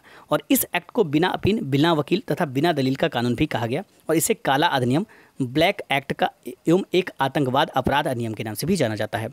आगे बढ़ते हैं, नेक्स्ट क्वेश्चन देखते हैं कि गवर्नमेंट ऑफ इंडिया एक्ट 1935 किस पर आधारित था। तो गवर्नमेंट ऑफ इंडिया 1935 जो अधिनियम है यह आधारित था साइमन कमीशन पर। ऑप्शन नंबर ए आपका सही आंसर हो जाता है। गवर्नमेंट ऑफ इंडिया एक्ट 1935 प्रश्नगत अगर यहाँ पर विकल्प देखें तो साइमन कमीशन की रिपोर्ट पर आधारित था। नेक्स्ट क्वेश्चन देखते हैं, भारत के लिए संविधान बनाने वाली संविधान सभा किस वर्ष स्थापित की गई थी। तो ये स्थापित की थी 1946 में। दोस्तों यहाँ पर बता दूं कि कैबिनेट मिशन योजना के तहत संविधान सभा के गठन के लिए जो भारत में जुलाई 1946 में चुनाव हुए थे तथा 9 दिसंबर 1946 को संविधान सभा की पहली बैठक दिल्ली में हुई थी, ठीक है, जिसके अस्थायी सदस्य सचिदानंद सिन्हा थे। भारत के लिए संविधान बनाने वाली संविधान सभा किस वर्ष स्थापित की गई थी। तो ये 1946 में स्थापित की थी। ऑप्शन नंबर सी आपका सही आंसर यहाँ पर हो जाता है, ठीक है। नेक्स्ट क्वेश्चन देखते हैं, पंजाब में कृषि आंदोलन आयोजित करने के लिए लाला लाजपत राय को किस वर्ष निर्वासित करके मांडले भेजा गया था।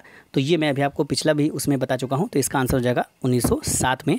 पंजाब में कृषि आंदोलन आयोजित करने के लिए लाला लाजपत राय को 1907 में निर्वासित कर मांडले भेजा गया था, ठीक है। और किसको मांडले भेजा गया था आप लोगों को यहाँ पर कमेंट बॉक्स में बताना है। दादा भाई नौरोजी के अनुसार स्वराज का अर्थ था क्या था। तो दादा भाई नौरोजी के अनुसार स्वराज का अर्थ था स्वशासन, ठीक है। 1906 के कलकत्ता अधिवेशन में दादा भाई नौरोजी ने घोषणा की कि भारतीय राष्ट्रीय कांग्रेस का लक्ष्य स्वराज्य प्राप्त करना है और दादा भाई नौरोजी के अनुसार स्वराज का अर्थ है स्वशासन, ठीक है। आगे बढ़ते हैं, नेक्स्ट कुछ इंपॉर्टेंट क्वेश्चन देखते हैं फिर से यहाँ पर। तो ये जगह स्वदेशी आंदोलन का संबंध किससे है। तो 1905 के बंगाल विभाजन से स्वदेशी आंदोलन का संबंध।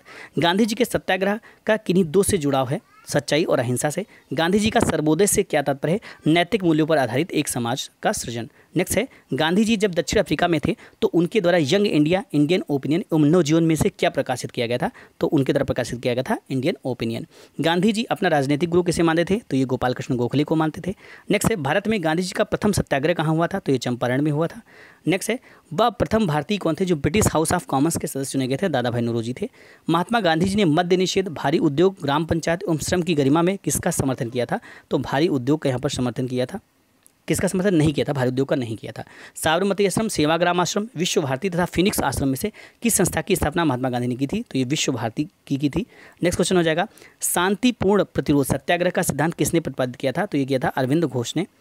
भारतीय राष्ट्रीय कांग्रेस का चुना गया प्रथम मुस्लिम अध्यक्ष कौन था। तो ये थे बद्रुद्दीन तैयबी। नेक्स्ट क्वेश्चन है, भारतीय राष्ट्रीय कांग्रेस का प्रथम विभाजन उसके कहाँ से सत्र में हुआ था। तो सूरत सत्र में, जो कि 1907 में यहाँ पर हुआ था। नेक्स्ट है, भारतीय राष्ट्रीय कांग्रेस की प्रथम महिला अध्यक्ष कौन थी। तो ये थी एनी बेसेंट, प्रथम महिला अध्यक्ष। नेक्स्ट है, और अगर प्रथम भारतीय महिला अध्यक्ष थी तो वो थी सरोजिनी नायडू। भारतीय स्वतंत्रता के समय भारतीय राष्ट्रीय कांग्रेस के अध्यक्ष कौन थे। तो ये थे JB कृपलानी, ठीक है। नेक्स्ट है, सुभाष चंद्र बोस ने किस पार्टी की स्थापना की थी। तो फॉरवर्ड ब्लॉक की स्थापना की थी। ये यहाँ पर सीमांत 1939 में उन्होंने की थी। फिर सीमांत गांधी किसे कहा जाता है। तो अब खान अब्दुल गफ्फार खान को सीमांत गांधी के नाम से जाना जाता है। नेक्स्ट है, राष्ट्रीय कांग्रेस कार्यकारी समिति ने भारत छोड़ो नामक आंदोलन का अनुमोदन कहाँ किया था। वर्धा में किया था। नेक्स्ट है, भारतीय स्वतंत्रता संग्राम में करो या नमरो का नारा किस आंदोलन से जुड़ा है। तो भारत छोड़ो आंदोलन से जुड़ा है, जो कि 1942 में हुआ था। 1946 का कैबिनेट मिशन का नेतृत्व किसके द्वारा किया गया था। तो सर पैथिक लॉरेंस के द्वारा किया गया था। स्वतंत्रता के बाद रियासतों का भारत संघ में एकीकरण करने के लिए जिम्मेदार कौन था। तो ये थे सरदार वल्लभ भाई पटेल। आगे बढ़ते हैं, गांधी जी के विदेशी वस्तुओं के बहिष्कार के आंदोलन का लक्ष्य क्या था। तो गांधी जी के विदेशी वस्तु के बहिष्कार के आंदोलन का लक्ष्य था कुटीर उद्योगों को प्रोत्साहन, ठीक है। नेक्स्ट क्वेश्चन देखते हैं। अब दूसरे यहाँ पर थोड़ा सा बता दूं कि सरोजिनी नायडू थी, ये भारतीय राष्ट्रीय कांग्रेस की जो यहाँ पर पहली महिला अध्यक्ष थी, पहली भारतीय महिला अध्यक्ष थी। और मोहम्मद अली जिन्ना, इन्होंने मुस्लिम लीग की स्थापना की थी। तेज बहादुर सप्रू लिबरल पार्टी और वीडी सावरकर हिंदू महासभा। तो ये सही यहाँ पर हो जाता है। आगे बढ़ते हैं, भारत को अधिकार क्षेत्र का दर्जा डोमिनियन स्टेट किस तारीख को मिला था। तो भारत को डोमिनियन स्टेट का जो दर्जा है ये मिला था 15 अगस्त 1947 को। माउंट बेटन योजना के आधार पर ही 4 जुलाई 1947 को ब्रिटिश संसद में भारतीय स्वतंत्रता विधेयक पेश किया गया तथा 18 जुलाई 1947 को इसे स्वीकृति मिल गई। और इसके अनुसार देश को 15 अगस्त 1947 को 2 डोमिनियनों भारत और पाकिस्तान में बांट दिया जाएगा। इस प्रकार भारत को इसी स्थिति को डोमिनियन स्टेट का दर्जा प्राप्त हो गया था। आगे बढ़ते हैं, नेक्स्ट क्वेश्चन देखते हैं, गांधी जी को सबसे महत्वपूर्ण शिक्षाएं निम्नलिखित में से कौन सी हैं। तो ये सबसे महत्वपूर्ण शिक्षाएं जो गांधी जी की हैं वो सत्य और अहिंसा हैं। केवल ऑप्शन नंबर 2 यहाँ पर सही आंसर हो जाता है। नेक्स्ट क्वेश्चन देखते हैं, गांधी जी सच्चे समर्थक थे, किस चीज़ के सच्चे समर्थक थे? तो आंसर हो जाएगा कुटीर उद्योग के सच्चे समर्थक थे। गांधी जी कुटीर उद्योग के सच्चे समर्थक थे। गांधी जी कुटीर उद्योग के माध्यम से ही अधिक से अधिक लोगों को स्वावलंबी बनाना चाहते थे। नेक्स्ट क्वेश्चन देखते हैं, निम्नलिखित में से कौन स्वराज पार्टी के सदस्य थे? तो स्वराज पार्टी के सदस्य इसमें से कौन थे?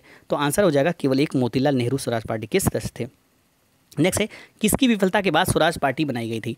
तो स्वराज पार्टी किसकी विफलता के बाद बनाई गई थी? तो ये बनाई गई थी असहयोग आंदोलन की विफलता के बाद 1923 में स्वराज पार्टी बनाई गई थी और इसके संस्थापक अध्यक्ष CR दास और महासचिव मोतीलाल नेहरू थे। नेक्स्ट क्वेश्चन देखते हैं, CR दास और मोतीलाल नेहरू ने स्वराज पार्टी बनाई थी, तो ये स्वदेशी आंदोलन के बाद यहाँ पर बनाई थी। ऑप्शन नंबर ए आपका सही आंसर हो जाता है। नेक्स्ट क्वेश्चन देखते हैं, लंदन में गोलमेज सम्मेलन का आयोजन किसकी चर्चा के लिए किया गया था? तो दोस्तों यहाँ पर बता दूं कि लंदन में गोलमेज का आयोजन जो है ये सविनय अवज्ञा आंदोलन वापस लेने के गांधी जी की मांग, ये भारत की भावी संविधान के लिए यहाँ पर गोलमेज आयोजन किया गया था। ठीक है, तो लंदन में गोलमेज सम्मेलन का जो आयोजन है ये साइमन आयोग द्वारा सौंपी गई रिपोर्टों पर चर्चा करने के लिए किया गया था और इस चर्चा के द्वारा ब्रिटिश भारत के लिए भावी संविधान तैयार किया जाना था। ठीक है, आगे बढ़ते हैं। नेक्स्ट क्वेश्चन देखते हैं, 1927 में ब्रुसेल्स में दलित राष्ट्रवादियों की कांग्रेस में राष्ट्रीय कांग्रेस की ओर से किसने भाग लिया था? तो इसका आंसर यहाँ पर आपका हो जाएगा ऑप्शन नंबर ए जवाहरलाल नेहरू ने। 1927 में ब्रुसेल्स में दलित राष्ट्रवादियों की कांग्रेस में राष्ट्रीय कांग्रेस की ओर से जवाहरलाल नेहरू ने भाग लिया था। ठीक है, आगे बढ़ते हैं। कांग्रेस की पहली महिला अध्यक्ष कौन थी? तो पहली महिला अध्यक्ष अगर बात करें तो श्रीमती एनी बेसेंट थी। ठीक है, भारतीय राष्ट्रीय कांग्रेस की पहली महिला अध्यक्ष थी एनी बेसेंट। उन्हें 1917 में कलकत्ता में इस पद के लिए चुना गया था। आगे बढ़ते हैं। नेक्स्ट क्वेश्चन है, भारतीय राष्ट्रीय कांग्रेस की पहली महिला अध्यक्ष कौन सी थी? तो मैंने अभी आपको बताया कि पहली महिला अध्यक्ष थी यहाँ पर सरोज एनी बेसेंट। ठीक है, अगर पहली भारतीय महिला अध्यक्ष की बात करें तो वो थी सरोजिनी नायडू। ठीक है, नेक्स्ट क्वेश्चन देखते हैं, जब स्वतंत्रता की माउंटबेटन योजना स्वीकार की गई उस समय भारतीय राष्ट्रीय कांग्रेस का अध्यक्ष कौन था? तो जब माउंटबेटन योजना स्वीकार की गई थी तो उस समय अध्यक्ष थे आचार्य JV कृपलानी। ठीक है, जिस समय माउंटबेटन योजना स्वीकार की गई थी उस समय भारतीय राष्ट्रीय कांग्रेस के अध्यक्ष थे आचार्य JV कृपलानी। नेक्स्ट क्वेश्चन है, लाल बाल पाल अत्यंत प्रमुख नेता थे, किस चीज़ के थे?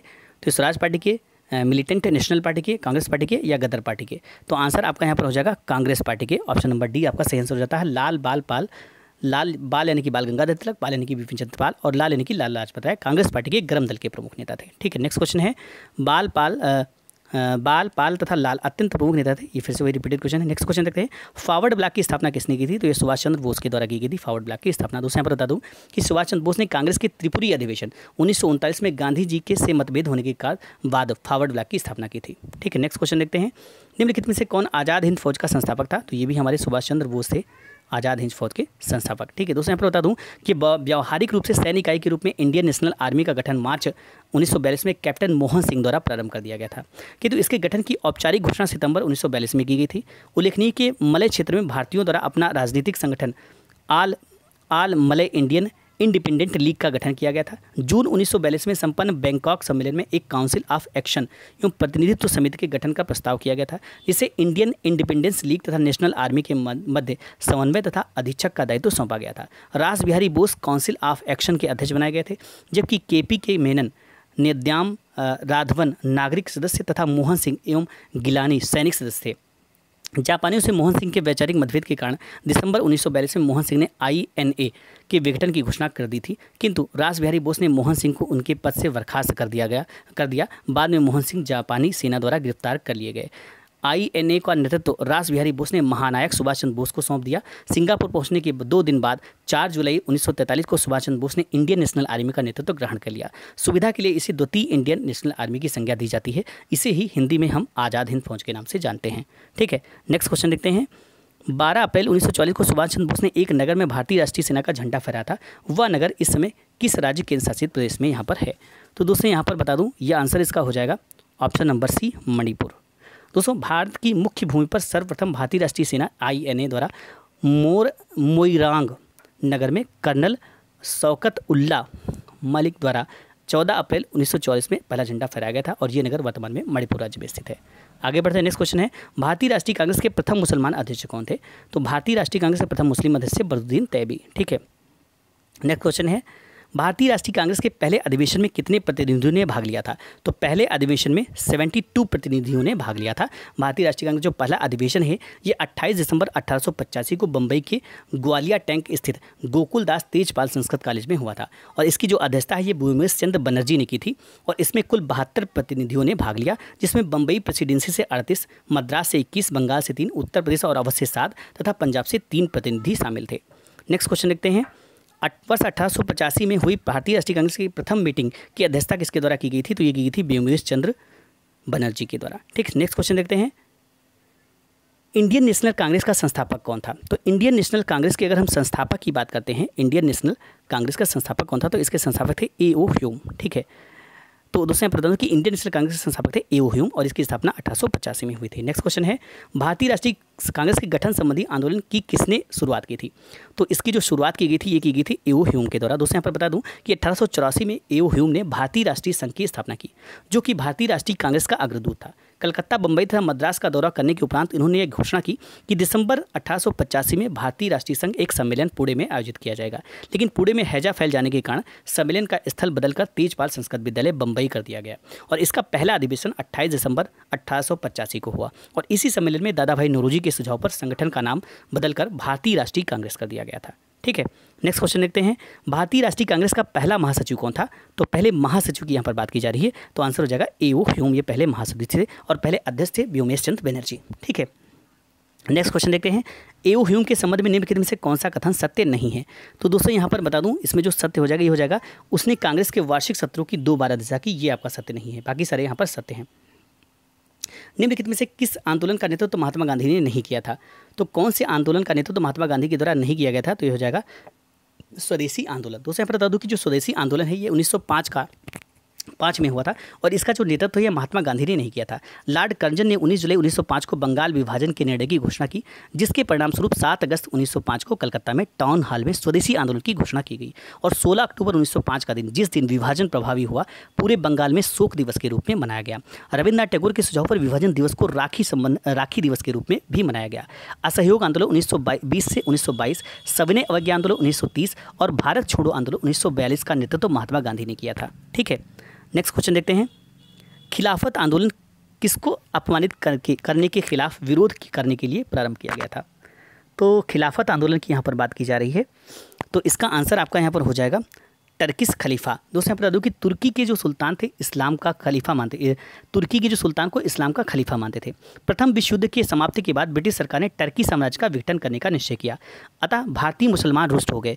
परिणामस्वरूप 17 अक्टूबर 1919 को अखिल भारतीय स्तर पर खिलाफत दिवस शुरू किया गया था।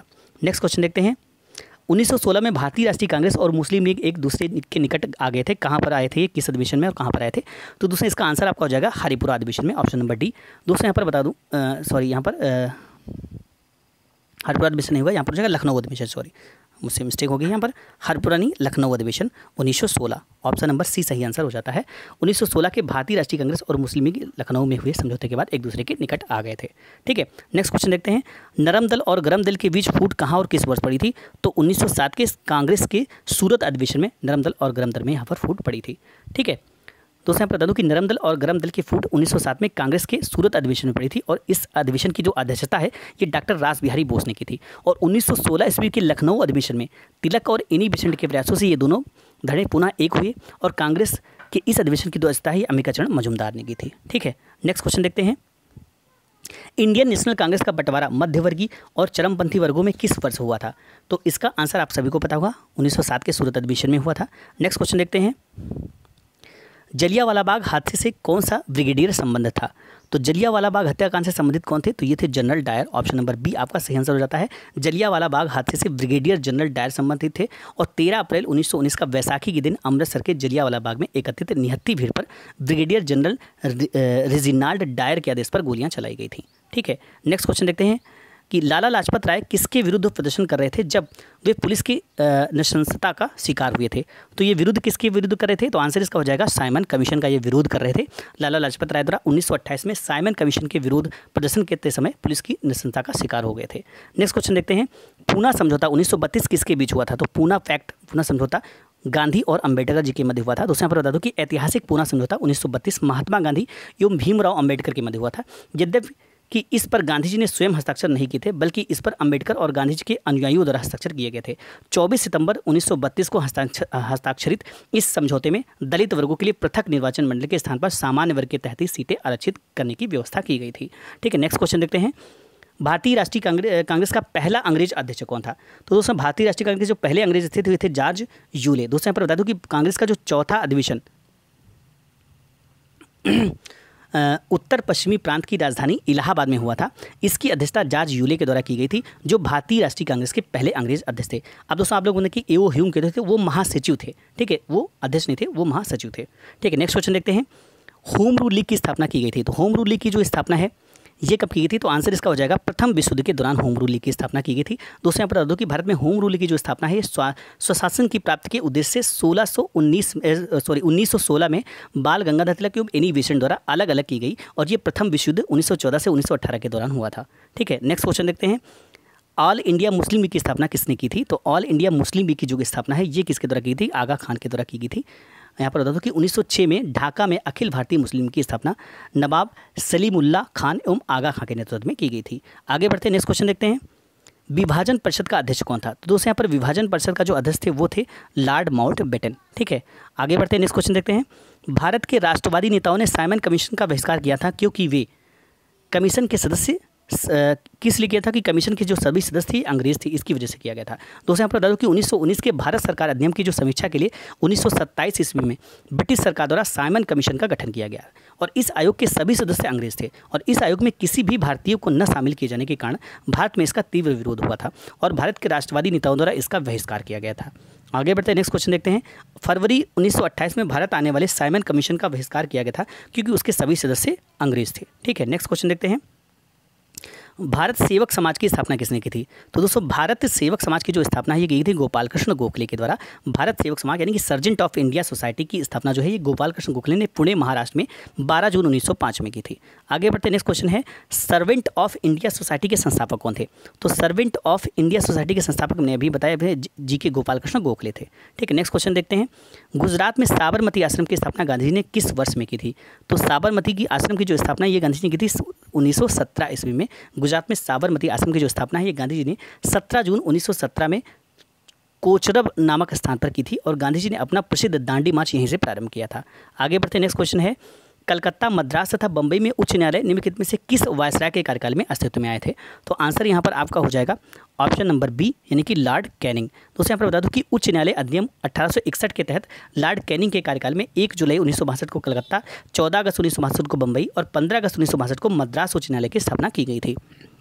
आगे बढ़ते हैं, कलकत्ता, बंबई और मद्रास में उच्च न्यायालयों की स्थापना की गई थी, तो ये मैं दोस्तों यहाँ पर बता दूँ कब की गई थी, तो 1961 के अधिनियम के द्वारा। ठीक है, नेक्स्ट क्वेश्चन देखते हैं।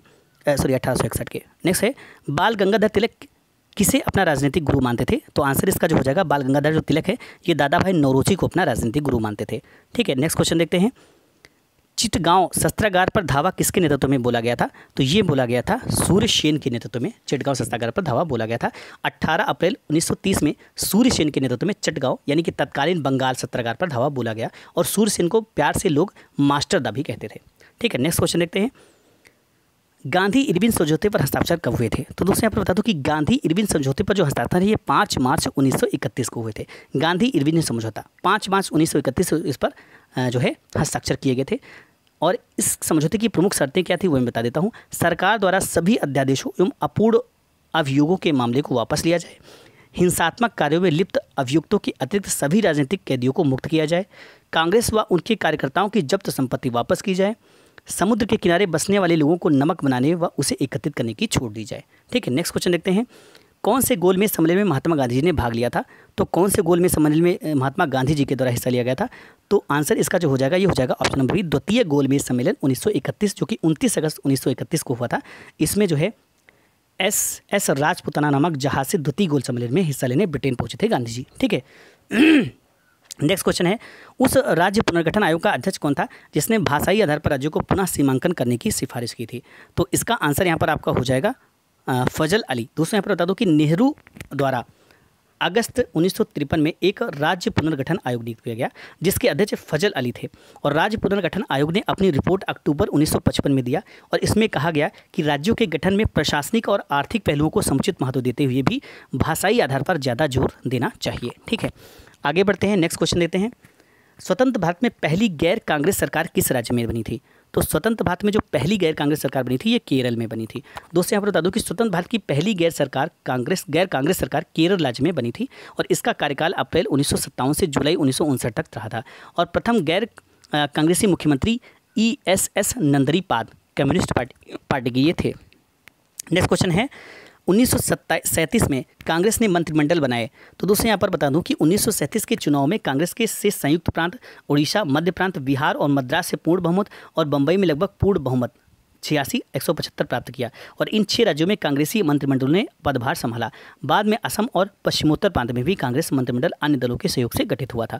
तो यहाँ पर आंसर आपका यहाँ पर 6 राज्यों की है, लेकिन यहाँ पर 6 ऑप्शन में नहीं है। ठीक है, नेक्स्ट क्वेश्चन लेते हैं। महात्मा गांधी किसकी कृतियों से अत्यधिक प्रभावित थे? तो महात्मा गांधी जो थे ये लियो टॉल्स्टॉय की कृतियों से अत्यधिक प्रभावित थे। नेक्स्ट क्वेश्चन देखते हैं, गांधी जी किसकी रचनाओं से प्रभावित थे? तो गांधी जी जो है वो किसकी रचनाओं से प्रभावित थे? तो आंसर इसका जो हो जाएगा लियो टॉल्स्टॉय। ऑप्शन नंबर आपका डी यहाँ पर सही आंसर हो जाता है। गांधी जी लियो टॉल्स्टॉय की रचनाओं से काफ़ी प्रभावित थे और उन्होंने द अफ्रीका में जर्मन शिल्पकार कालीन बाख की मदद से टॉल्स्टॉय फार्म की स्थापना की थी। ठीक है, नेक्स्ट क्वेश्चन देखते हैं। सत्याग्रह शब्द का निर्माण किसने किया था? तो सत्याग्रह शब्द का जो निर्माण है ये गांधी जी के द्वारा किया गया था, सत्याग्रह। ठीक है, सत्याग्रह शब्द का निर्माण गांधी जी ने किया था और इन्होंने सत्याग्रह का सर्वप्रथम प्रयोग दक्षिण अफ्रीका में किया था। ठीक है, नेक्स्ट क्वेश्चन देखते हैं। दक्षिण अफ्रीका के किस शहर में गांधी जी को श्वेत लोगों द्वारा पीटा और पटरी से नीचे फेंक दिया गया था? तो आंसर इसका दोस्तों मैं यहाँ पर बता दूं कि महात्मा गांधी एक भारतीय मुसलमान व्यापारी दादा अब्दुल्ला के मुकदमे की पैरवी करने 1893 में दक्षिण अफ्रीका गए। वहाँ गांधी जी जब डरबन से प्रिटोरिया तक रेलवे द्वारा प्रथम श्रेणी के डिब्बे में यात्रा कर रहे थे, रास्ते में मेरिट्सबर्ग नामक स्थान पर गांधी जी को श्वेत लोगों द्वारा पीटा और पटरी से नीचे फेंक दिया गया था, जो कि यहाँ पर ऑप्शन में आपका नहीं है। ठीक है, तो यहाँ पर ऑप्शन में आपका एक तरह से देखा जाएगा तो डरबिन है, तो आप कह सकते हैं कि डरबन से प्रिटोरिया तक रेलवे द्वारा यहाँ पर जा रहे थे, तो यहाँ पर प्रिटोरिया भी ऑप्शन में है। तो इस तरह से यहाँ पर आंसर जो हो जाएगा एग्जैक्ट हो जाएगा मेरिट्सबर्ग, जो कि ऑप्शन में नहीं है। ठीक है, तो ये हो जाएगा। नेक्स्ट क्वेश्चन देखते हैं। गांधी जी से दक्षिण अफ्रीका में मिलने के लिए निम्नलिखित में से कौन गया था?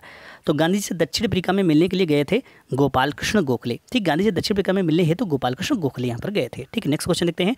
महात्मा गांधी का राजनीतिक गुरु कौन थे? तो महात्मा गांधी के राजनीतिक गुरु थे गोपाल कृष्ण गोखले। ठीक है, महात्मा गांधी के राजनीतिक गुरु कौन थे? गोपाल कृष्ण गोखले। दोस्तों यहाँ बता दूं कि गांधी जी के राजनीतिक गुरु थे गोपाल कृष्ण गोखले और 9 जनवरी 1915 में दक्षिण अफ्रीका में भारत लौटने पर गांधी जी गोखले के संपर्क में आए और इनके प्रभाव में आकर ही गांधी जी ने स्वयं को भारत की सक्रिय राजनीति से जोड़ा था। ठीक है, नेक्स्ट क्वेश्चन देखते हैं। गांधी जी ने सत्याग्रह आंदोलन किस वर्ष में प्रारंभ किया था? तो ये प्रारंभ किया गया था उनका 1919 में। सत्याग्रह आंदोलन गांधी जी की द्वारा 1919 में प्रारंभ किया था।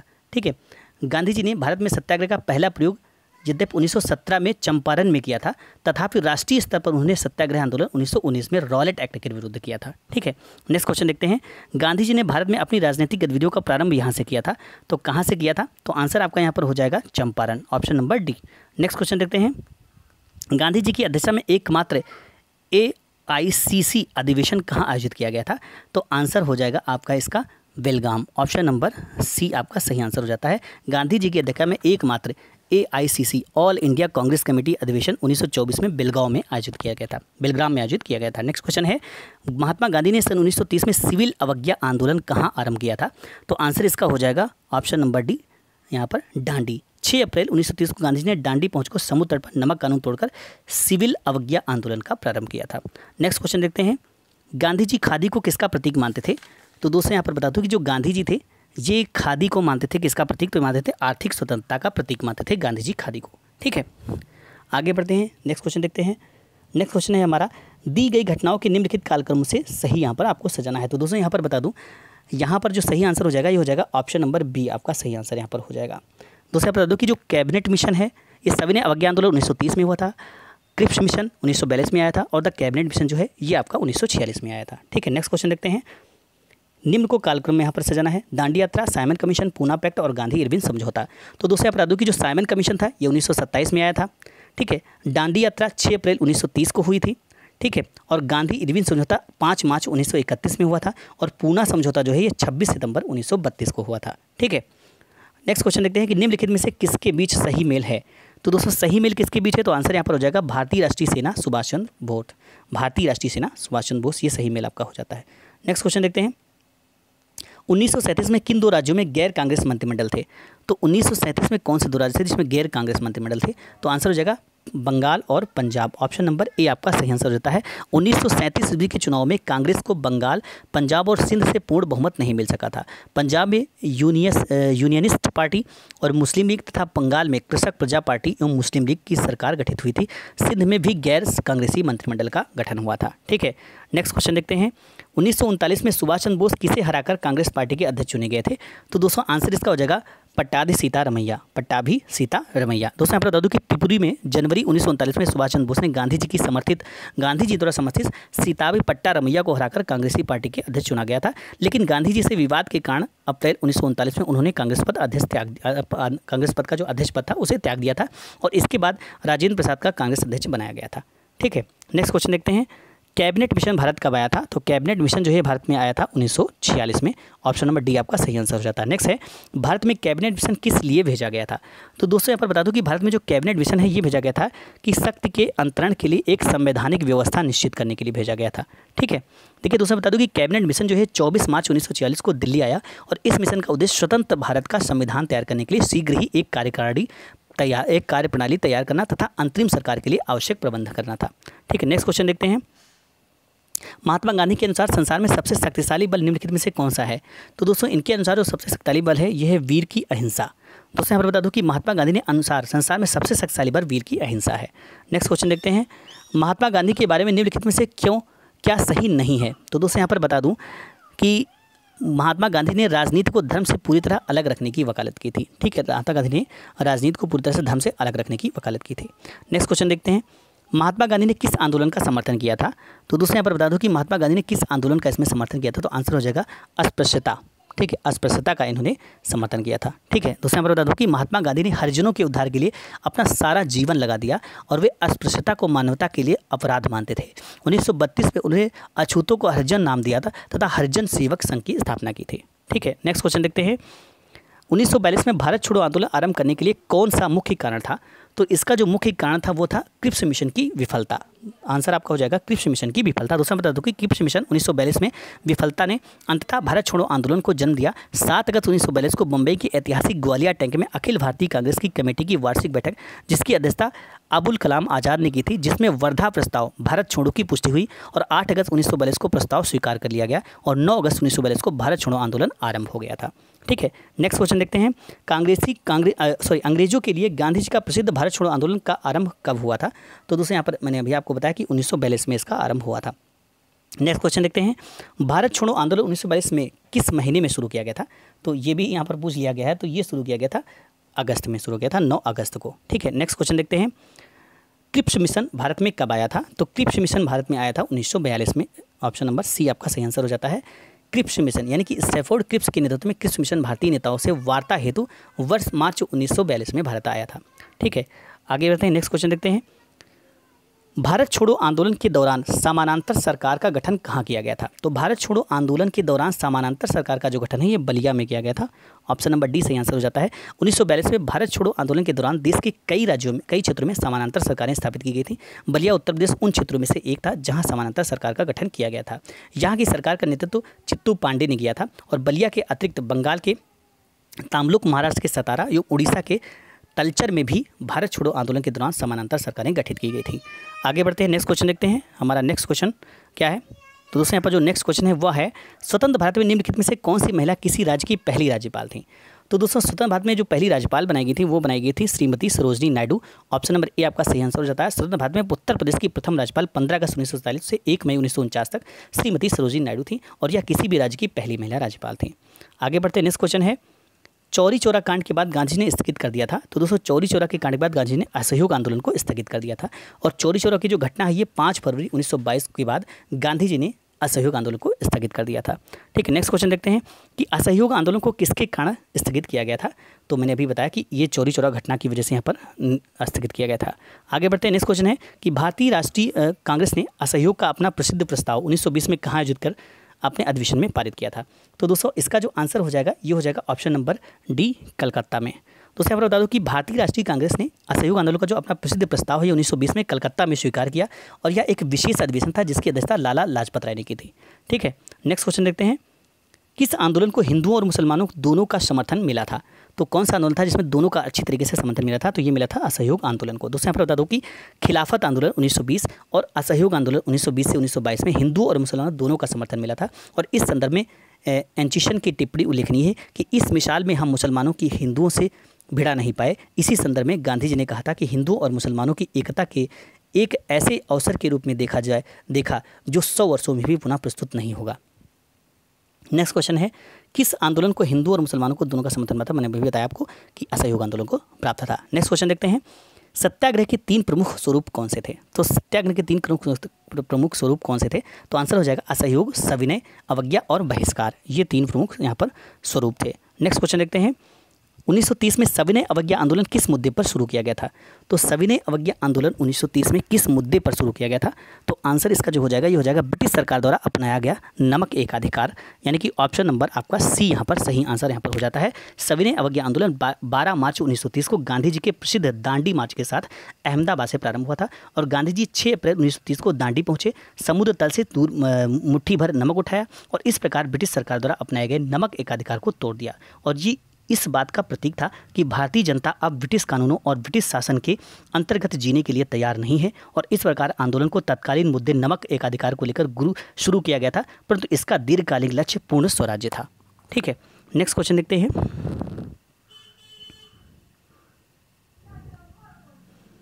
महात्मा गांधी द्वारा सविनय अवज्ञा आंदोलन किस वर्ष में शुरू किया गया था। तो सविनय अवज्ञा आंदोलन महात्मा गांधी के द्वारा कब शुरू किया गया था। तो ये शुरू किया गया था 1930 में। ठीक है, नेक्स्ट क्वेश्चन देखते हैं, नमक सत्याग्रह किस सन में प्रारंभ हुआ था। तो नमक सत्याग्रह ये भी आपका वही 1930 में सविनय अवज्ञा के रूप में प्रारंभ हुआ था। नेक्स्ट क्वेश्चन देखते हैं, गांधी जी का दांडी मार्च किसका हिस्सा था। तो ये आपका था सविनय अवज्ञा आंदोलन का हिस्सा था। ठीक है, दांडी मार्च किसका हिस्सा था। तो ये था सविनय अवज्ञा आंदोलन का हिस्सा था। आगे बढ़ते हैं, नेक्स्ट क्वेश्चन देखते हैं, नमक कानून के उल्लंघन में गांधी जी ने एक आंदोलन शुरू किया था जिसका नाम क्या था। तो इसका नाम था सविनय अवज्ञा आंदोलन। आगे बढ़ते हैं, नेक्स्ट क्वेश्चन है, पूर्ण स्वराज की शपथ कांग्रेस के किस अधिवेशन में ली गई थी। तो पूर्ण स्वराज की जो शपथ है ये कांग्रेस के लाहौर अधिवेशन में ली गई थी। ऑप्शन नंबर बी आपका सही आंसर हो जाता है। कांग्रेस का 44वां अधिवेशन 29 से 31 दिसंबर 1929 को जवाहरलाल नेहरू की अध्यक्षता में लाहौर में हुआ और इसी अधिवेशन में पूर्ण स्वराज्य का प्रस्ताव पारित किया गया और 31 दिसंबर 1929 को अर्धरात्रि के समय जवाहरलाल नेहरू ने रावी नदी के तट पर स्वतंत्रता का द्योतक तिरंगा फहराया और 26 जनवरी 1930 को स्वतंत्रता दिवस के रूप में मनाए जाने का निश्चय किया गया था। ठीक है, नेक्स्ट क्वेश्चन देखते हैं, भारतीय राष्ट्रीय कांग्रेस ने किस सत्र में पूर्ण स्वराज की घोषणा की थी। तो ये की थी लाहौर अधिवेशन में। ठीक है, नेक्स्ट क्वेश्चन देखते हैं, भारतीय राष्ट्रीय कांग्रेस के किस सत्र में पूर्ण स्वराज का प्रस्ताव स्वीकार किया गया था। तो 1929 के लाहौर सत्र में। नेक्स्ट क्वेश्चन देखते हैं, स्वतंत्र भारत के प्रथम अध्यक्ष कौन थे। स्वतंत्र भारत के, इसमें पूछा गया कि स्वतंत्र भारत के प्रथम अध्यक्ष कौन थे। तो आंसर हो जाएगा जीबी मावलंकर। ठीक है, दूसरे बता दो कि स्वतंत्र भारत के प्रथम लोकसभा अध्यक्ष गणेश वासुदेव मावलंकर जीबी मावलंकर थे। पंडित जवाहरलाल नेहरू ने उन्हें लोकसभा के पिता की उपाधि से सम्मानित किया। ठीक है, नेक्स्ट क्वेश्चन देखते हैं, सर्वोदय और भूदान आंदोलन से कौन संबंधित थे। तो सर्वोदय और भूदान आंदोलन से संबंधित थे आचार्य विनोबा भावे। सर्वोदय और भूदान आंदोलन से आचार्य विनोबा भावे संबंधित थे और इन्होंने भूटान आंदोलन 18 अप्रैल 1951 को आंध्र प्रदेश के पोचमपल्ली से प्रारंभ किया था। ठीक है, नेक्स्ट क्वेश्चन देखते हैं, ये फिर से वही रिपीटेड क्वेश्चन है। नेक्स्ट क्वेश्चन है, सर्वोदय की अवधारणा के संस्थापक थे। तो सर्वोदय की जो अवधारणा के संस्थापक थे ये थे महात्मा गांधी। दोस्तों मैं बता दूं कि आधुनिक समय में सर्वोदय शब्द का पहली बार प्रयोग महात्मा गांधी ने किया था और विपत्ति की दृष्टि से सर्वोदय का अर्थ है सभी के उदय का कल्याण, सभी का उदय या कल्याण। और इस अवधारणा को गांधी जी ने जॉन रस्किन की पुस्तक ऑन टू दिस लास्ट से लिया था। ठीक है, नेक्स्ट क्वेश्चन देखते हैं। तो ये दोस्तों यहाँ पर इंपॉर्टेंट फैक्ट्स देख लेते हैं अब इसके। तो इंपॉर्टेंट फैक्ट्स कि राजा रवि वर्मा कहाँ के महान चित्रकार थे। तो ये केरल के महान चित्रकार थे राजा रवि वर्मा। और land of the golden pagoda किसे कहा जाता है, म्यांमार को कहते हैं। और कलमकारी चित्रकला का संबंध किससे है? तो ये दक्षिण भारत में हाथ से लिखित, हाथ से चित्रित सूत्री वस्त्र से है। दोस्तों यहाँ पर बता दूँ, अगला है कुछ इंपॉर्टेंट एक दो क्वेश्चन और हैं। क्रिस्टोफर कोलंबस कहाँ का था? तो दोस्तों जो क्रिस्टोफर कोलंबस था ये आपका जिनोवा का था। कहाँ का था? जिनोवा का। 1492 में सर्वप्रथम अमेरिका महाद्वीप की खोज करने वाला क्रिस्टोफर कोलंबस जिनोवा का प्रसिद्ध नाविक था और इसका जो जन्म है ये 31 अक्टूबर 1451 में जिनोवा इटली में हुआ था, जबकि इसकी मृत्यु 20 मई 1506 को वैलादोलिड वर्तमान स्पेन में हुई थी। ठीक है, आगे बढ़ते हैं, नेक्स्ट क्वेश्चन देख लेते हैं। यहाँ पर आपको मिलान निम्नलिखित कथनों का यहाँ पर कौन सा गलत किया गया है, किसका कथन का मिलान यहाँ पर गलत किया गया है? दोस्तों यहाँ पर बता दूँ मैं, इसमें क्वेश्चन आंसर में थोड़ा सा डाउट है कि अलीगढ़ मुस्लिम विश्वविद्यालय की जो स्थापना है सर सैयद अहमद खान ने 1920 में की थी और इससे पूर्व यह मोहम्मद एंग्लो ओरिएंटल कॉलेज के नाम से 1875 में स्थापित किया गया था। जवाहरलाल नेहरू विश्वविद्यालय की स्थापना जो है वर्ष 1969 में संसद में एक अधिनियम के द्वारा हुई थी और इसकी स्थापना तत्कालीन प्रधानमंत्री इंदिरा गांधी ने की थी। अम्बेडकर विश्वविद्यालय कई स्थानों पर यथा दिल्ली, लखनऊ, आगरा इत्यादि पर स्थित है। चूंकि प्रश्न में स्थान का जिक्र नहीं किया गया है अतः प्रश्न के उत्तर को सुनिश्चित नहीं किया जा सकता है। और बनारस हिंदू विश्वविद्यालय की स्थापना पंडित मदन मोहन मालवीय ने की थी। दोस्तों यहाँ पर बता दूँ तो इस तरह से यहाँ पर इसका जो है सही आंसर आप लोग यहाँ पर देख लीजिएगा। तो यहाँ पर दोस्तों मैं बता दूं कि अब देखिए, जैसा कि मैंने आपको बताया कि ये हमारा जो वीडियो है यहाँ पर फिनिश हो जाता है कि आधुनिक भारत का इतिहास से जितने भी महत्वपूर्ण क्वेश्चन, अगर आपने यहाँ पर पूरा वीडियो शुरू से लेकर अंत तक देखा होगा तो आपको पता चल गया होगा कि जितने भी महत्वपूर्ण पॉइंट है, जितने भी महत्वपूर्ण पॉइंट बनते हैं उन सभी को हमने यहाँ पर कलेक्ट कर लिया है। और जहाँ तक मेरा मानना है कि यूपीडब्ल्यूएससी पीटी में इससे ज़्यादा बाहर कुछ नहीं पूछा जाने वाला है। तो दोस्तों इसमें बहुत मेहनत लगी है, इसको बनाने में बहुत ज़्यादा समय लगा है, तो कलेक्ट किया गया है पहले डाटा, उसके बाद यहाँ पर इसको बनाया गया है। तो आपसे मेरी एक हम्बल रिक्वेस्ट जरूर रहेगी कि आप इसे ज़्यादा से ज़्यादा शेयर जरूर करें। ठीक है दोस्तों, तो मिलते हैं अगली कंप्लीट वीडियो के साथ, अगले किसी सब्जेक्ट के कंप्लीट वीडियो के साथ। तब तक के लिए थैंक्स फॉर वॉचिंग।